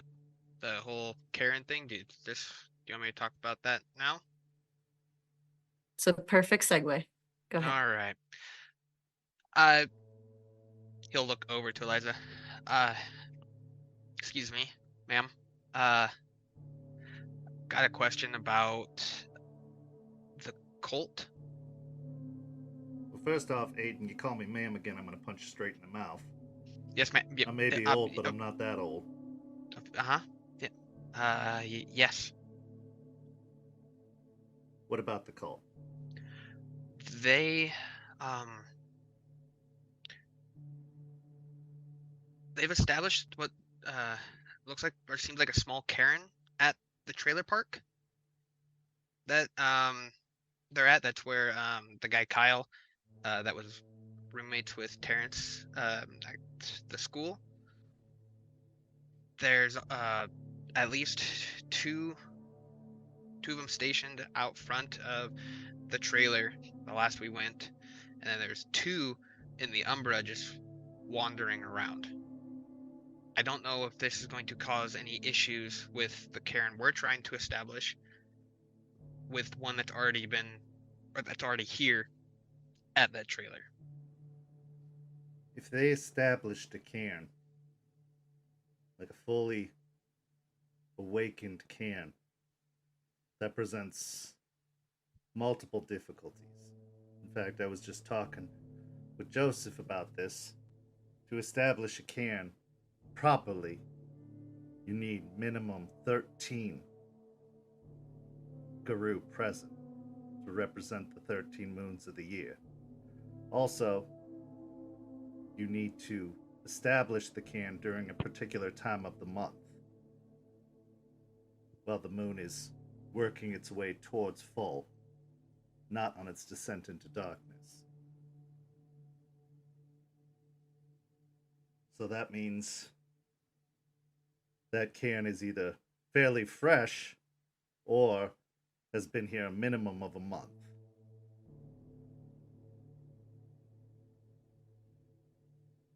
surprised I didn't feel it, though. With all the Well- work we've been doing.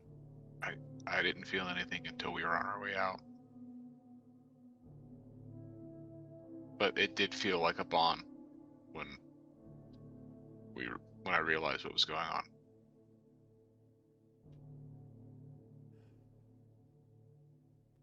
So that means there's at least 13 of them there? Or There they came into was. town. At least at one point there was.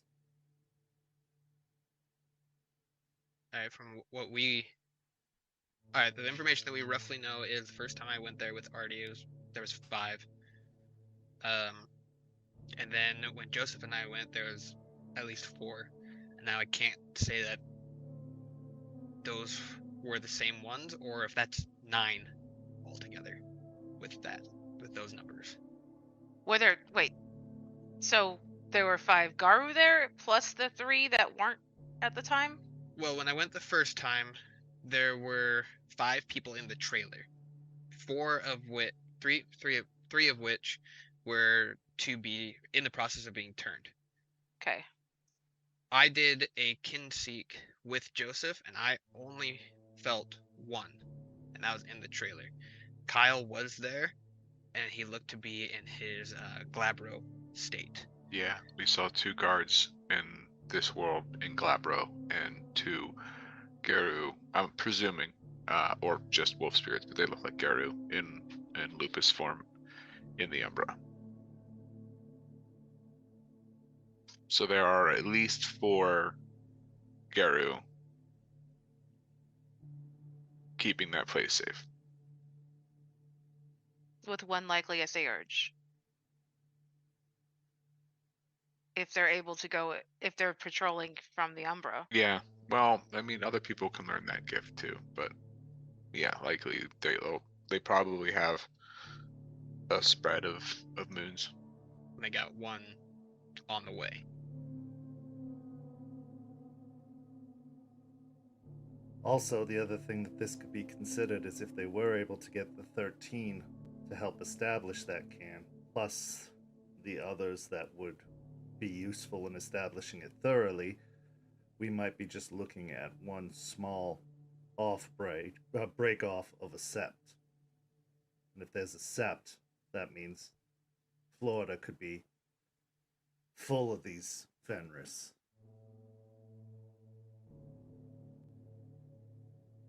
But why they were able to establish a caern and I was not aware of it, that's the part that confuses me. The spirits would have been all a titter Unless with it that was kind of activity. Unless it was during the time that we were in the Umbra and you had lost your wolf. See? Could have been here a while, but and without the sight with you the last time, you may not have noticed.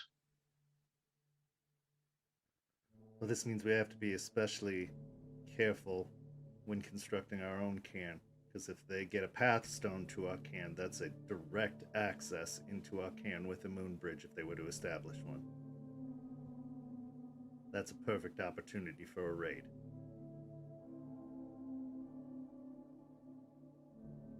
Okay.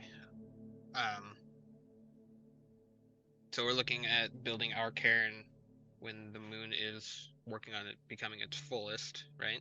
And on its descent. The best opportunity that we have is about 2 weeks from now. If we don't do it then, we'll have to wait at least another month. You try to establish cairns during the spreading of darkness, you are opening yourselves up to terrible things.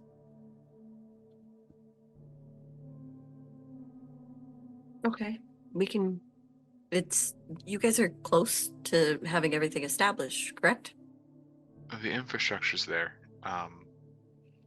The things we physically need on site and around to accept that energies are set up.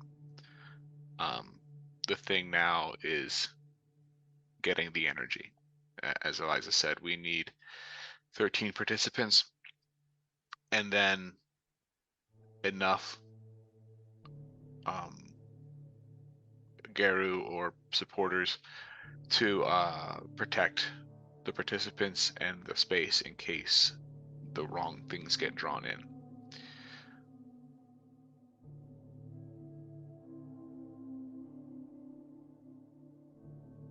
Okay, so we need to bring in others. We need to find friends. Yeah. You also need to decide in which capacity those friends are going to participate, whether they give themselves and their energy towards the establishing of the caern, which, if you're going to have some do that, it's good to have those who have an investment in the caern's creation. And you're going to need protectors, because the establishing of a caern is like catnip to the worm's servants and banes. They will be drawn to it. That's why, again, I'm so surprised nobody felt the opening of the other caern, because it would have been a hot spot of spiritual activity during the process. Oh yeah, even if we were in the Umbra, we would have seen something. I know we were distracted for part of it, but like that kind of energy would have put a ripple out. Well, as far as protection for what we're going, I can give a call to the. I can give Duncan a call. The other Gale Stalkers up in the northwest. Duncan said he's always got my back, so I can tell him what's going on. And if I bring up the Colt, he might even be able to bring a few others. Oh, that's a good idea, Aiden. Where we couldn't really convince the nation before to send much down this way, being this close to actually having the caern settled, and then letting them know that the cult is here and the cult is trying to take this place, or is a threat that may get more investment. That's kind of what I was thinking. He knows a lot more Guru than I do, so he can put the word out. I can contact my old mentors in Colorado. They're part of Accept. Maybe they can put the word out to have people come down or come down themselves. It's going to take some convincing, though. The process of opening a caern is very dangerous, and if all goes afoul, it's likely it will mean annihilation for everyone involved. Especially in an area like this that has been some worm domain for quite some while, it is going to be particularly difficult. And there are a lot of things that would be very interested in what happens here. Well, at the very least, we can try. We have contacts we can talk to. Eliza, do you have? I know you said you had people a little up north. Do you have some people that maybe you could call? It's been a time, but I could reach out to the Georgia Sept again, see if I can get them to send any of their young strapping guru down here to assist. A lot of individuals looking to make names for themselves, maybe even might be interested in staying, which wouldn't be terrible. But I'll see what I can do. I can make a few contacts, send some word through spirits. Okay, then over the next week, we will contact who we need to contact and get people down here so we can get this all done and ready to go by 2 weeks from now.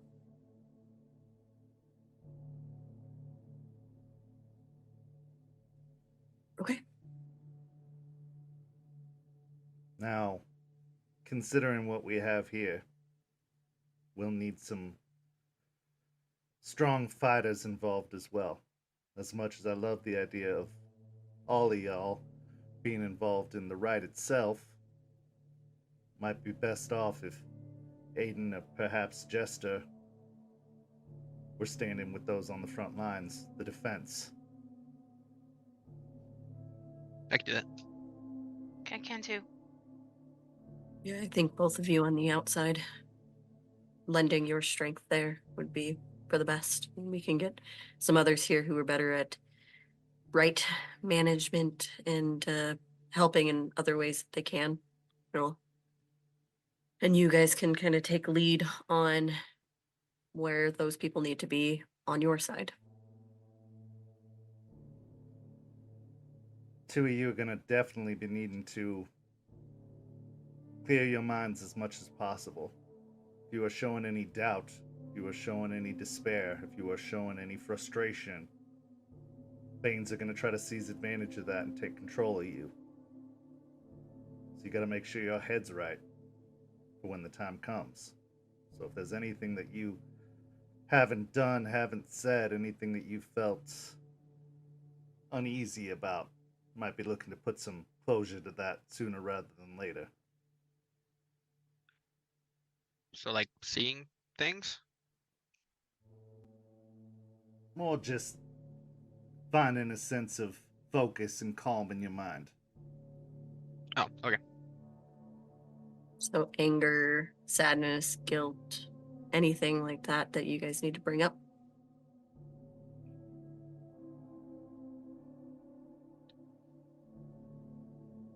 A little sad that Terrence is gone, but I understand why. All of them? Might as If I'm well. being no, I mean all of those if I'm being honest. And I am reliving a lot of Ryder's memories.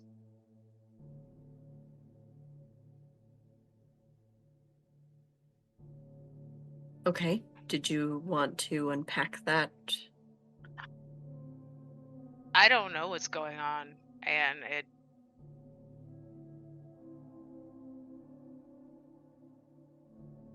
it's kind of scary.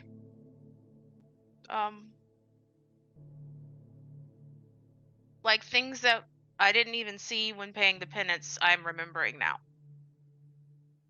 I remember things about the bikers that I have no right knowing. Do you see that as a potential issue when reopening the cairn if those memories of Ryder will come through? They could. I don't. Like I said, I don't know what's going on. What if you eat another one of those leaves? I Maybe actually it'll, didn't. like... Did you not eat a leaf? I ate a flower. A flower? It was different.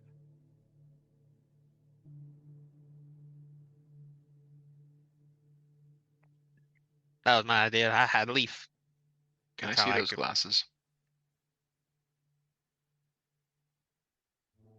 Yeah, I'll push them over to him. I'm gonna put them on and take a deep look at Jester. Do you have the clave with you? Yeah. I'm gonna take a good look at Jester and the clave. Okay. Roll me a wits and occult. Can I use my Umbra? Yes.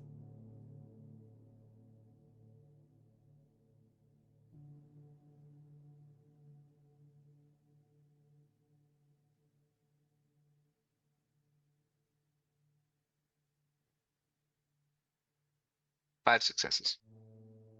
Remember the lore sheet. Right.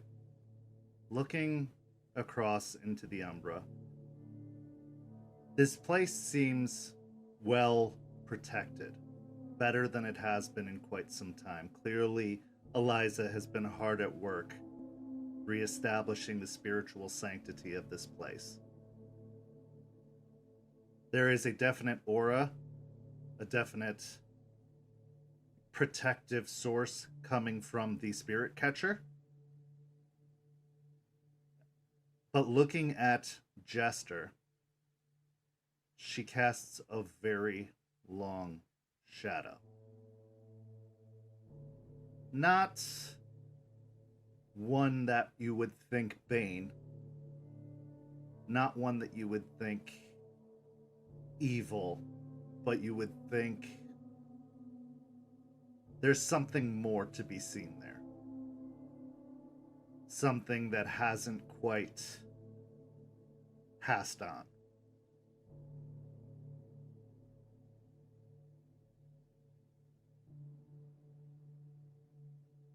Is that connected to the clave as well? Very much so. Okay.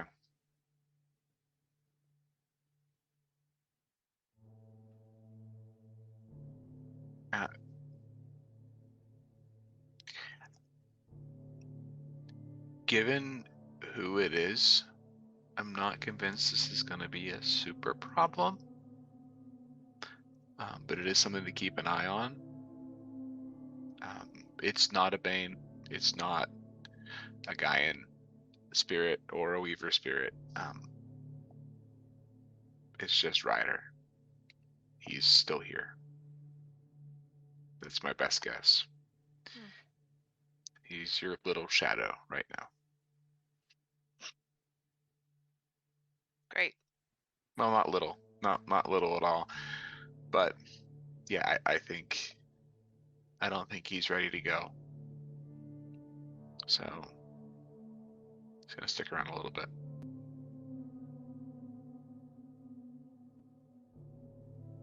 I don't think he means any harm. You might be catching him off guard and he's catching you off guard.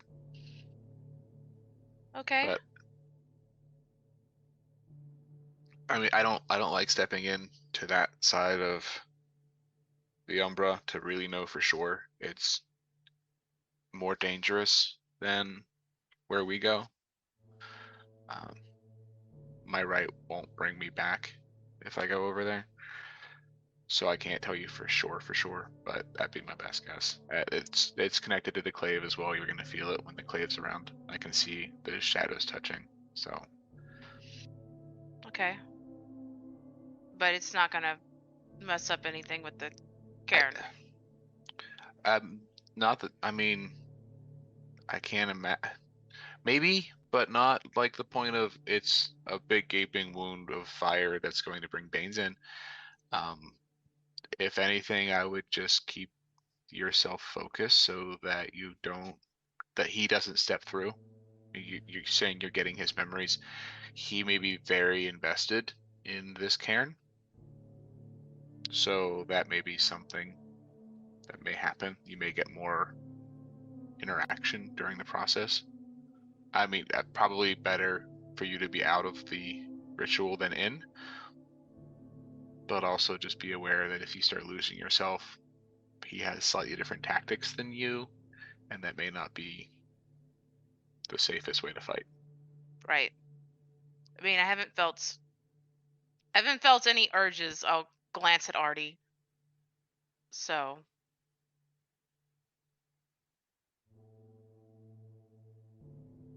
Maybe you just have an ancestor that's got your back now. maybe. That blade has been wielded by some very powerful individuals, very important individuals. That is a weapon of legacy, but it has spilled a lot of blood.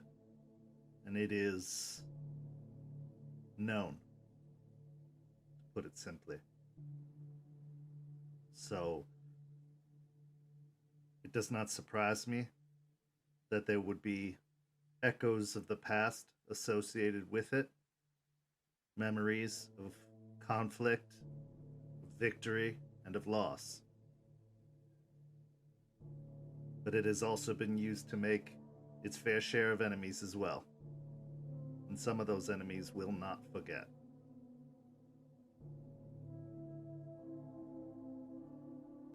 For now, I agree with Joseph's assertion as to what it entails, but that is going to be a walking target that you are going to be carrying with you henceforth. So you better get very good at using it, because it will be necessary. You should learn in. Go ahead. You should learn in story too. I'm looking, and I'm practicing every day. She's getting better.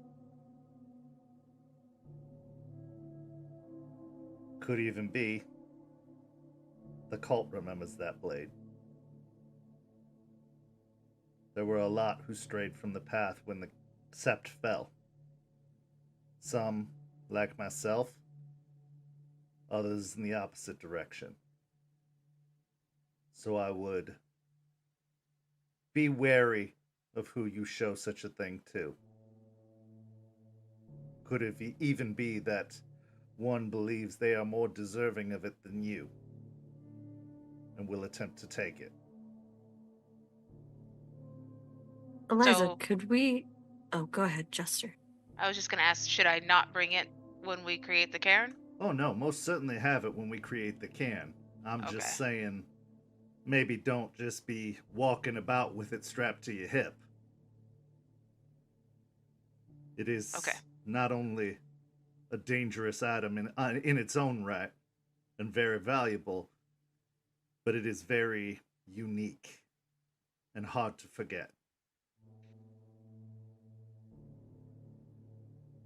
Could we circle back to the cult for a moment? Do you know any reason why we wouldn't have been made aware if they did possibly do their caern? Well, there's a few possibilities. One, it's been here longer than you have, and it's just escaped our notice. I was in no position to see or know or hear. Another possibility is there's something about it that's familiar. Something that the spirits didn't take any notice of, or particular notice of, but because it's not foreign to them.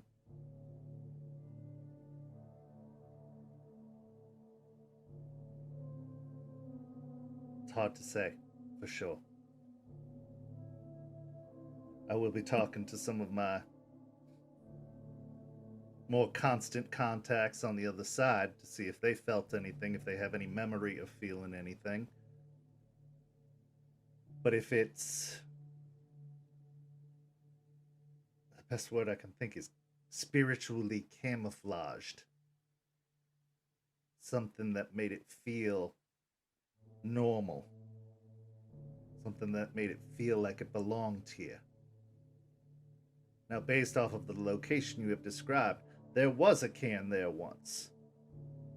Before the fall. It was one of the first to fall. But there were those who survived that one. If they lost the path, if they chose a different patron, or a different patron chose them, if they got swept up in the cult's nonsense, could be that they returned to reclaim it, and that the spirits took no offense to that.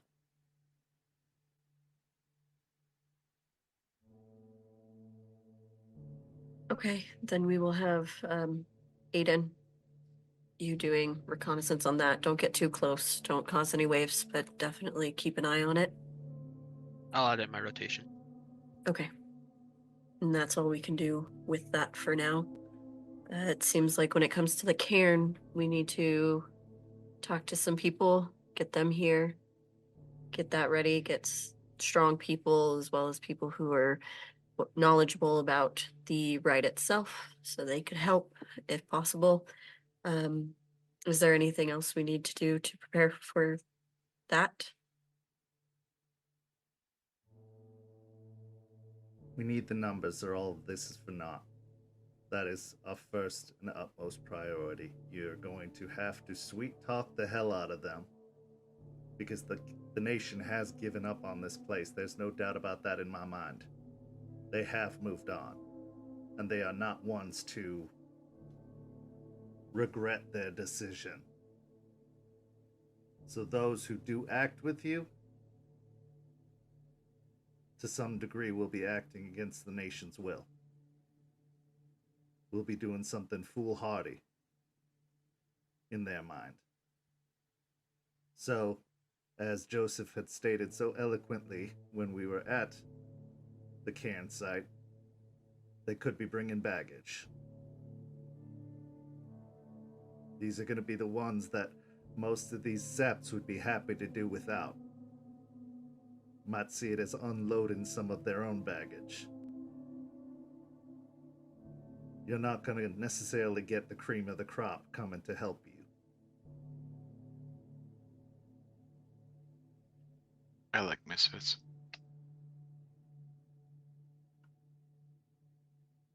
You also be mindful, there are those who are going to see an opportunity to grasp power. A newly established cairn needs a leader, and though it has one, And she smiles towards Aspen. There might be those who think they can do it better. So be ready for that. There will be some opposition. Okay, I can handle that. And if anybody else needs help convincing their friends, which I don't see why you would, I can help with that. I can be very convincing in certain circumstances. So if you ever need my help. But that seems like our next steps, and hopefully we will get that caern going very, very soon.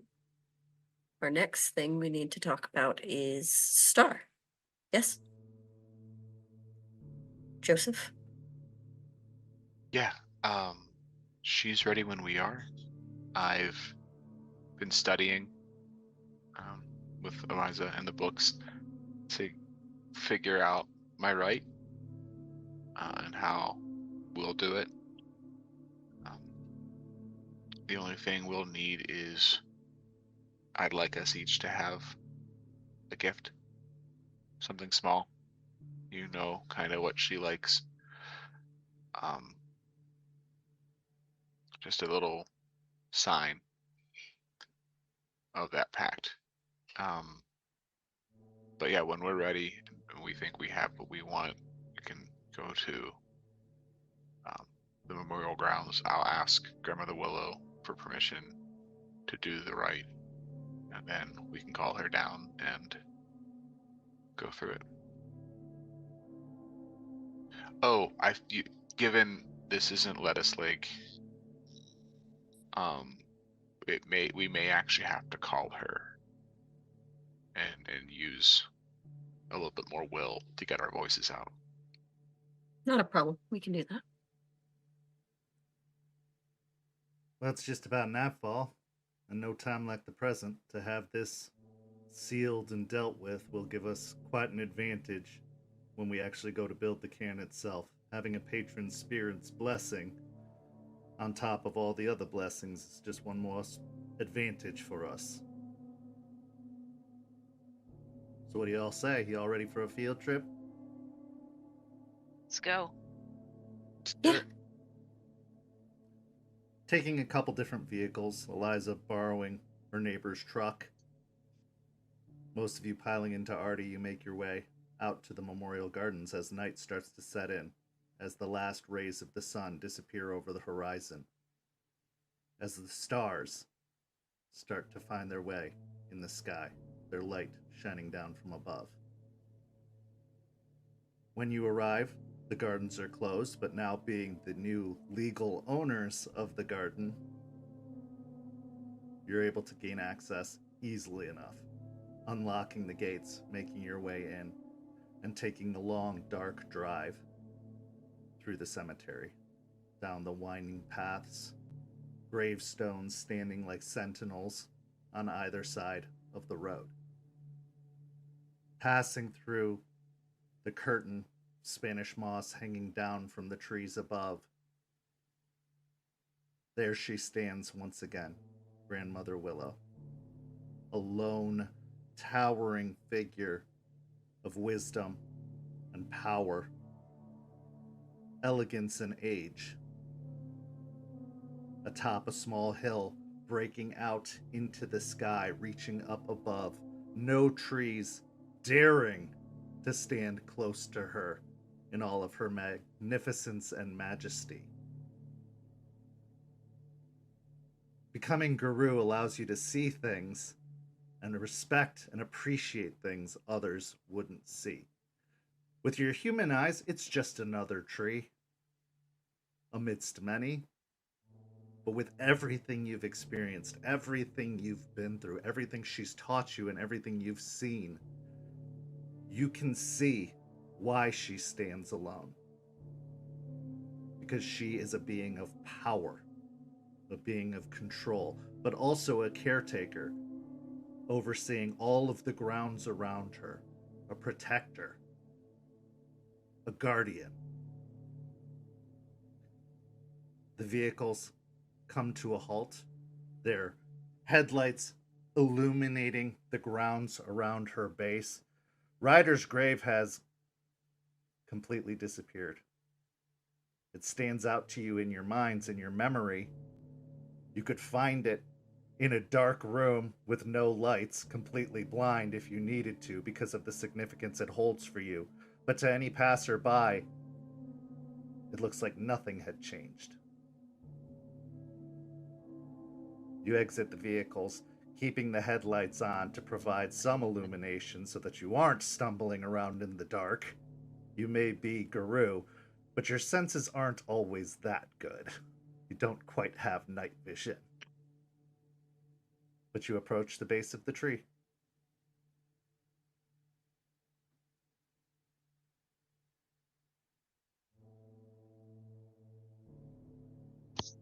Hello again, grandmother.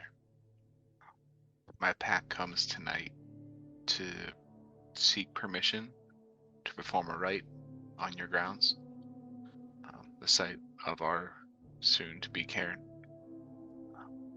We seek to call a patron for our pack, and we would like to do so under your boughs and with your blessing.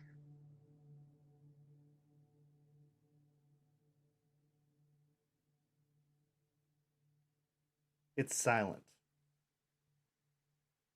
for a few moments, the wind falling still. The branches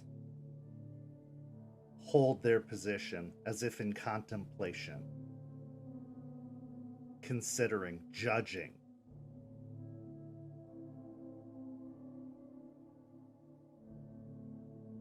After a few moments, there's a slight tapping noise coming from high up in the tree. Almost like an object clattering down from above. As it falls, everyone roll me a wits and awareness to see if you can find the source of the noise.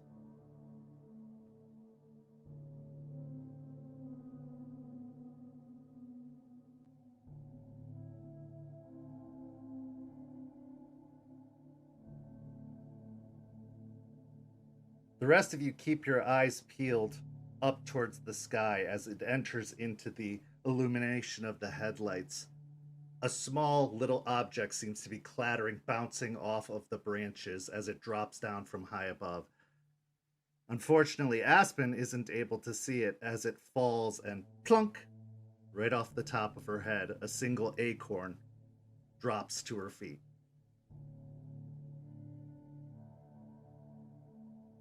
I'll pick up the acorn after I rub my head a little bit, pick up the acorn, and I will hand it to Joseph.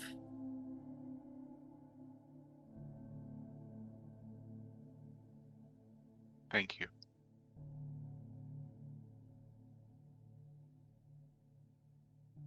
He'll get up and go a little further away from actual Grandmother Willow to a nice open spot that he's picked out previously. He will take the acorn. He will, with his hands, dig a small hole in the ground, plant it at the center of the site where he was planning on doing the rite. And then he'll look to everyone and ask them to sit down around that spot. And they'll sit probably 10 foot apart in a circle.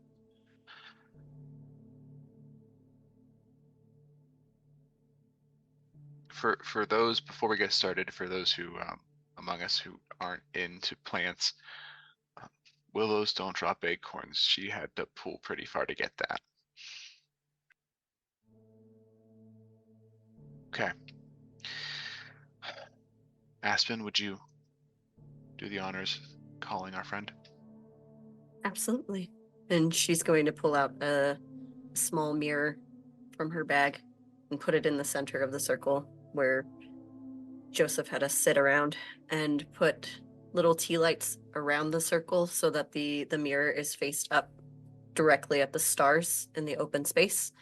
And she will light the candles, do the whole thing, and sit down and look up to the sky and then back at the mirror And Star,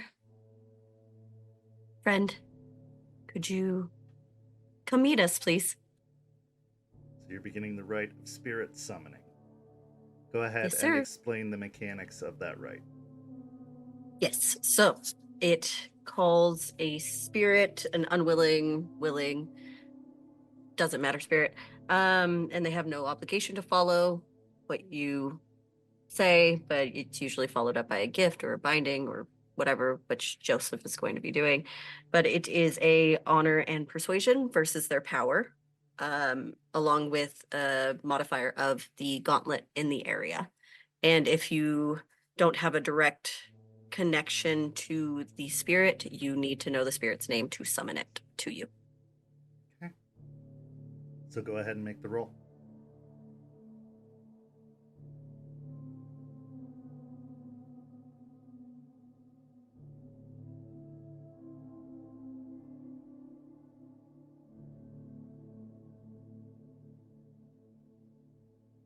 That would be 4. Calling out to the sky up above, the longer you sit and wait, the more the obvious humidity of Florida bears down upon you. Droplets of sweat start to form on your brow as it is 75 degrees, even this late at night. You look to the sky, calling out, remembering your previous interactions, remembering your previous connections, envisioning that little humanoid perched upon the roots of a tree in the umbra. Up above, a shooting star shoots across the sky. Based off of the direction of its origin, it seems to come from the northwest, the direction of Lettuce Lake Park. Eventually, that star streaks and disappears in the blacky inkness of the sky above. Then the mirror starts to reflect a beam of light, like a glow coming from the reflective surface within, as if it's taking all of the light from the sky above and holding it in before reflecting it outwards from the surface of the mirror. As you are not in the Umbra, Star can't take any kind of physical form the way she normally has in the past, but what she can do is enter in to a willing, unsuspecting, untroubled host. That host, in this particular instance, is the mirror, which now reflects with a strong glow.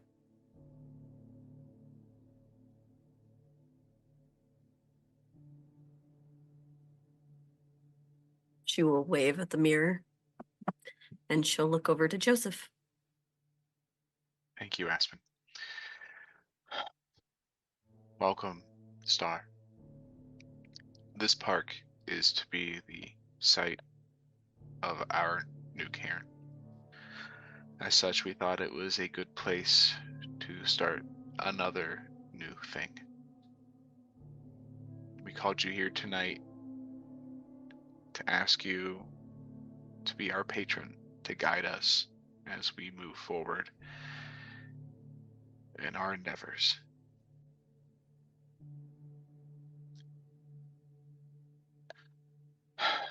Reach into his pocket and pull out a very old, very worn deck of tarot cards. He'll shuffle them, and then he'll stand up. He'll go and stand in front of Artie. He'll pull a card out, and he'll lay it down in front of Artie. The Lover. He'll move in front of Aiden, pull a card, Strength. Move to Jester, Judgment. Move to Aspen, Justice. He'll go back to where he sits and pull 5th card, the Hermit. Pull one more card out, set it over by the mirror, and it's the Star card. This was my very first deck, Star. It's what I learned with. It's what I used for many years. These cards are yours as a sign of our dedication and our willingness to sacrifice what is close to us for what we do, for Gaia, for the spirits, for this world. He'll get up, walk around the circle, moving from Artie to his own, to Aspen, to Jester, to Aiden. As the moon changes phases, as it grows, as it waxes and wanes, I gather these, and he will go over to the candles that Aspen lit, and he will burn them. This smoke, this heat, this fire is like our passion and our rage. But as it burns, it turns to ash. And we must remember that so easily we can go to ash. Inhale the smoke, exhale it. But this reminder is our pledge and our promise to you. And he'll go back and sit where he was.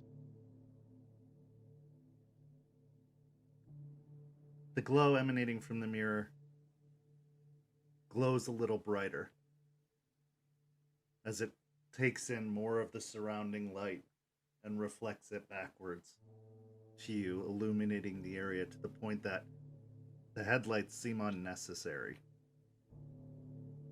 The glow that's cascading from it is enough.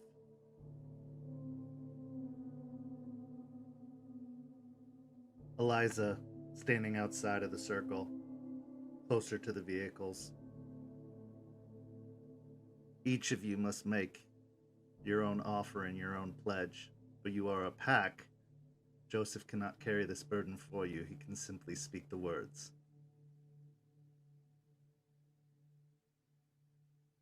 Aiden, it's your turn. Kind of like pat down and finally feel a large something in his pocket, a journal that he has written down every day that he has been a guru. He will walk over like, this is my story of every day up till now. I gift this to you, because I'm not really good with words or writing, but this is a way that I can let you know me better, and I pledge to continue my story in the assistance that we give each other. You'll set it down. Do I burn it, or? You don't have to. Okay, I'll just set it down. Jester, your turn. Jester will stand up and move closer to the mirror. My offering is going to be in the form of a poem by William Blake. To the Evening Star.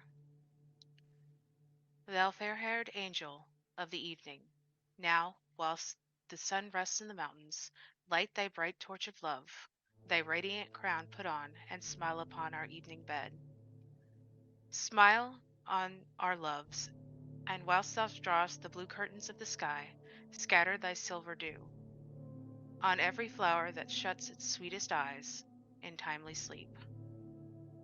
Let thy west wing sleep on the lake, speak silence with the glimmering eyes, and wash the dusk with silver. Soon, full soon, dost thou withdraw, when the wolf rages wide, and the lion glares through the dun forest.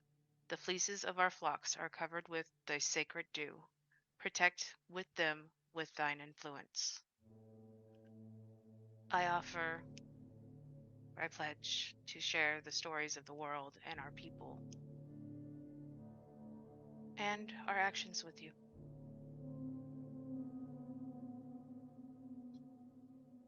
Aspen, as leader, yours is the last.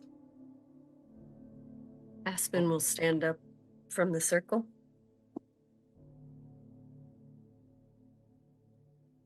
And she will look to Artie for a moment.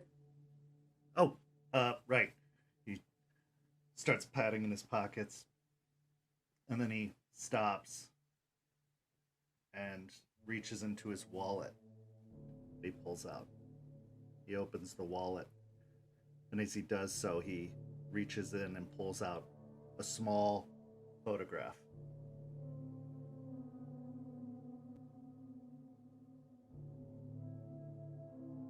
Most important thing to me is family. It's all I had until I didn't. But I was lucky enough to be given a second chance, a second opportunity. And my pledge to you, Star, would be that I won't let that opportunity go to waste. Not again. I'll never take it for granted. I'll never forget. And it'll be the closest thing to my heart. This family, this home. He sets down the photo next to the mirror, and it looks like one of those photos that you get in school on picture day. But if it's of a young, scrappy boy with the same kind of sandy blonde hair, but no dreads, just ruffled hair. Because even despite the fact that it's picture day, you can tell by looking at this photo that he is a scrapper, and he probably mussed up his hair on purpose before getting the photo taken, despite it having been combed previously. Artie sets down the photo and returns and sits down. It's okay, I forget I'm here sometimes too. Nobody could forget you, Artie. And she'll walk up to where the mirror is, and she'll reach into her bag and she'll pull out like a small vial of water and look at the mirror. When we first went into the Umbra, Joseph gave me this. Something to give you. For you to guide our path. And I've kept it. But now it's yours, so that you can continue to guide our path. And my pledge to you is that we will always follow together. All of us. And now you included. And she'll put the vial of water down by the mirror, and she'll go sit back down. The right of patronage is the determining factor for whether a spirit will walk with a specific pack of Garou. For some, it's an interchangeable right, kind of like a Swiss Army knife. You call upon the spirit you need at any given moment.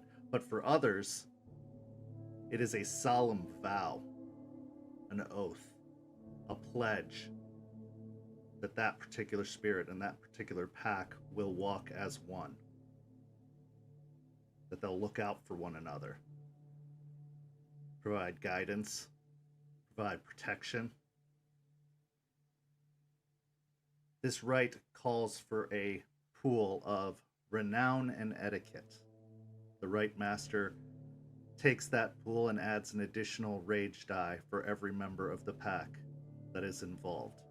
Considering Eliza is helping with this ritual, though not swearing her patronage, you can take an additional rage die and a non-rage die as the one who knows the right. Joseph, the renown that you all have taken from Star is Honor. So with an honor and etiquette roll, including all those additional die, you enact the rite. I rolled 6 successes. With 6 successes, the wind starts to blow, picking up ever so steadily, creating a bit of a cyclone around the mirror. The pages of the journal start to flutter as the cover flips open, as if someone is speed reading through the journal very quickly.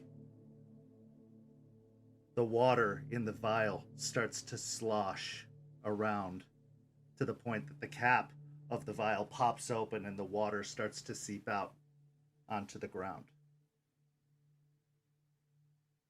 The poem, recited by Jester, starts to whisper on the wind, as if it's being recited over and over again. The only thing that doesn't stir is the photo, which instead blows onto the mirror itself, obscuring the light for a moment. After another moment, the photo flies off again over towards Artie, being returned to the one who gave it. And in a brilliant array of technicolor, the mirror shines brightly, almost blindingly bright, before the mirror itself shatters in an array of glass pieces all around. Everything falls still and quiet. The wind dies down. The rustling of the branches up above falls still.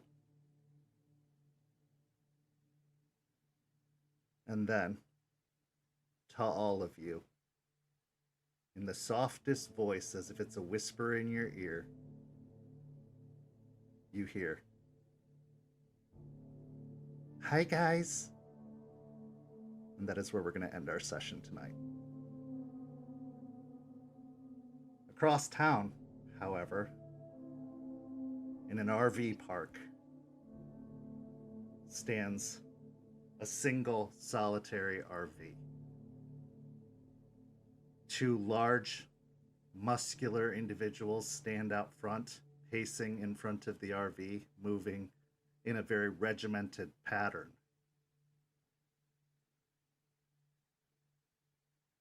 Behind the RV, in the dirt, a sapling grows. The sapling of a willow tree. Thank you so much to everybody who has been watching at home. Thank you so much to these incredible players. Go follow St. Pete by Night on all social media. And if you're not caught up on the episodes, go listen to them at any podcast provider near you, or you can watch the VOD on Twitch and YouTube.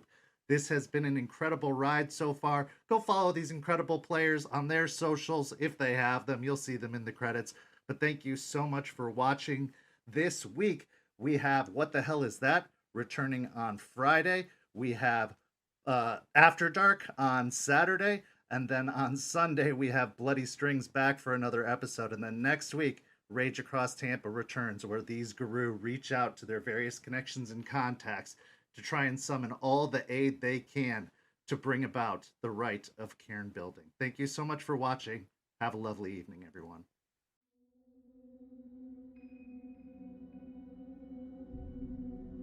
This has been a St. Petersburg by Night production.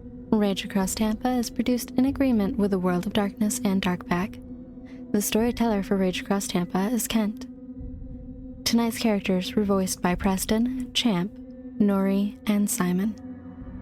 Visit our website at stpetebynight.com for more information about all of our productions and how you can become part of our community. Thank you for listening. Until next time, fangs, stakes, and claws out.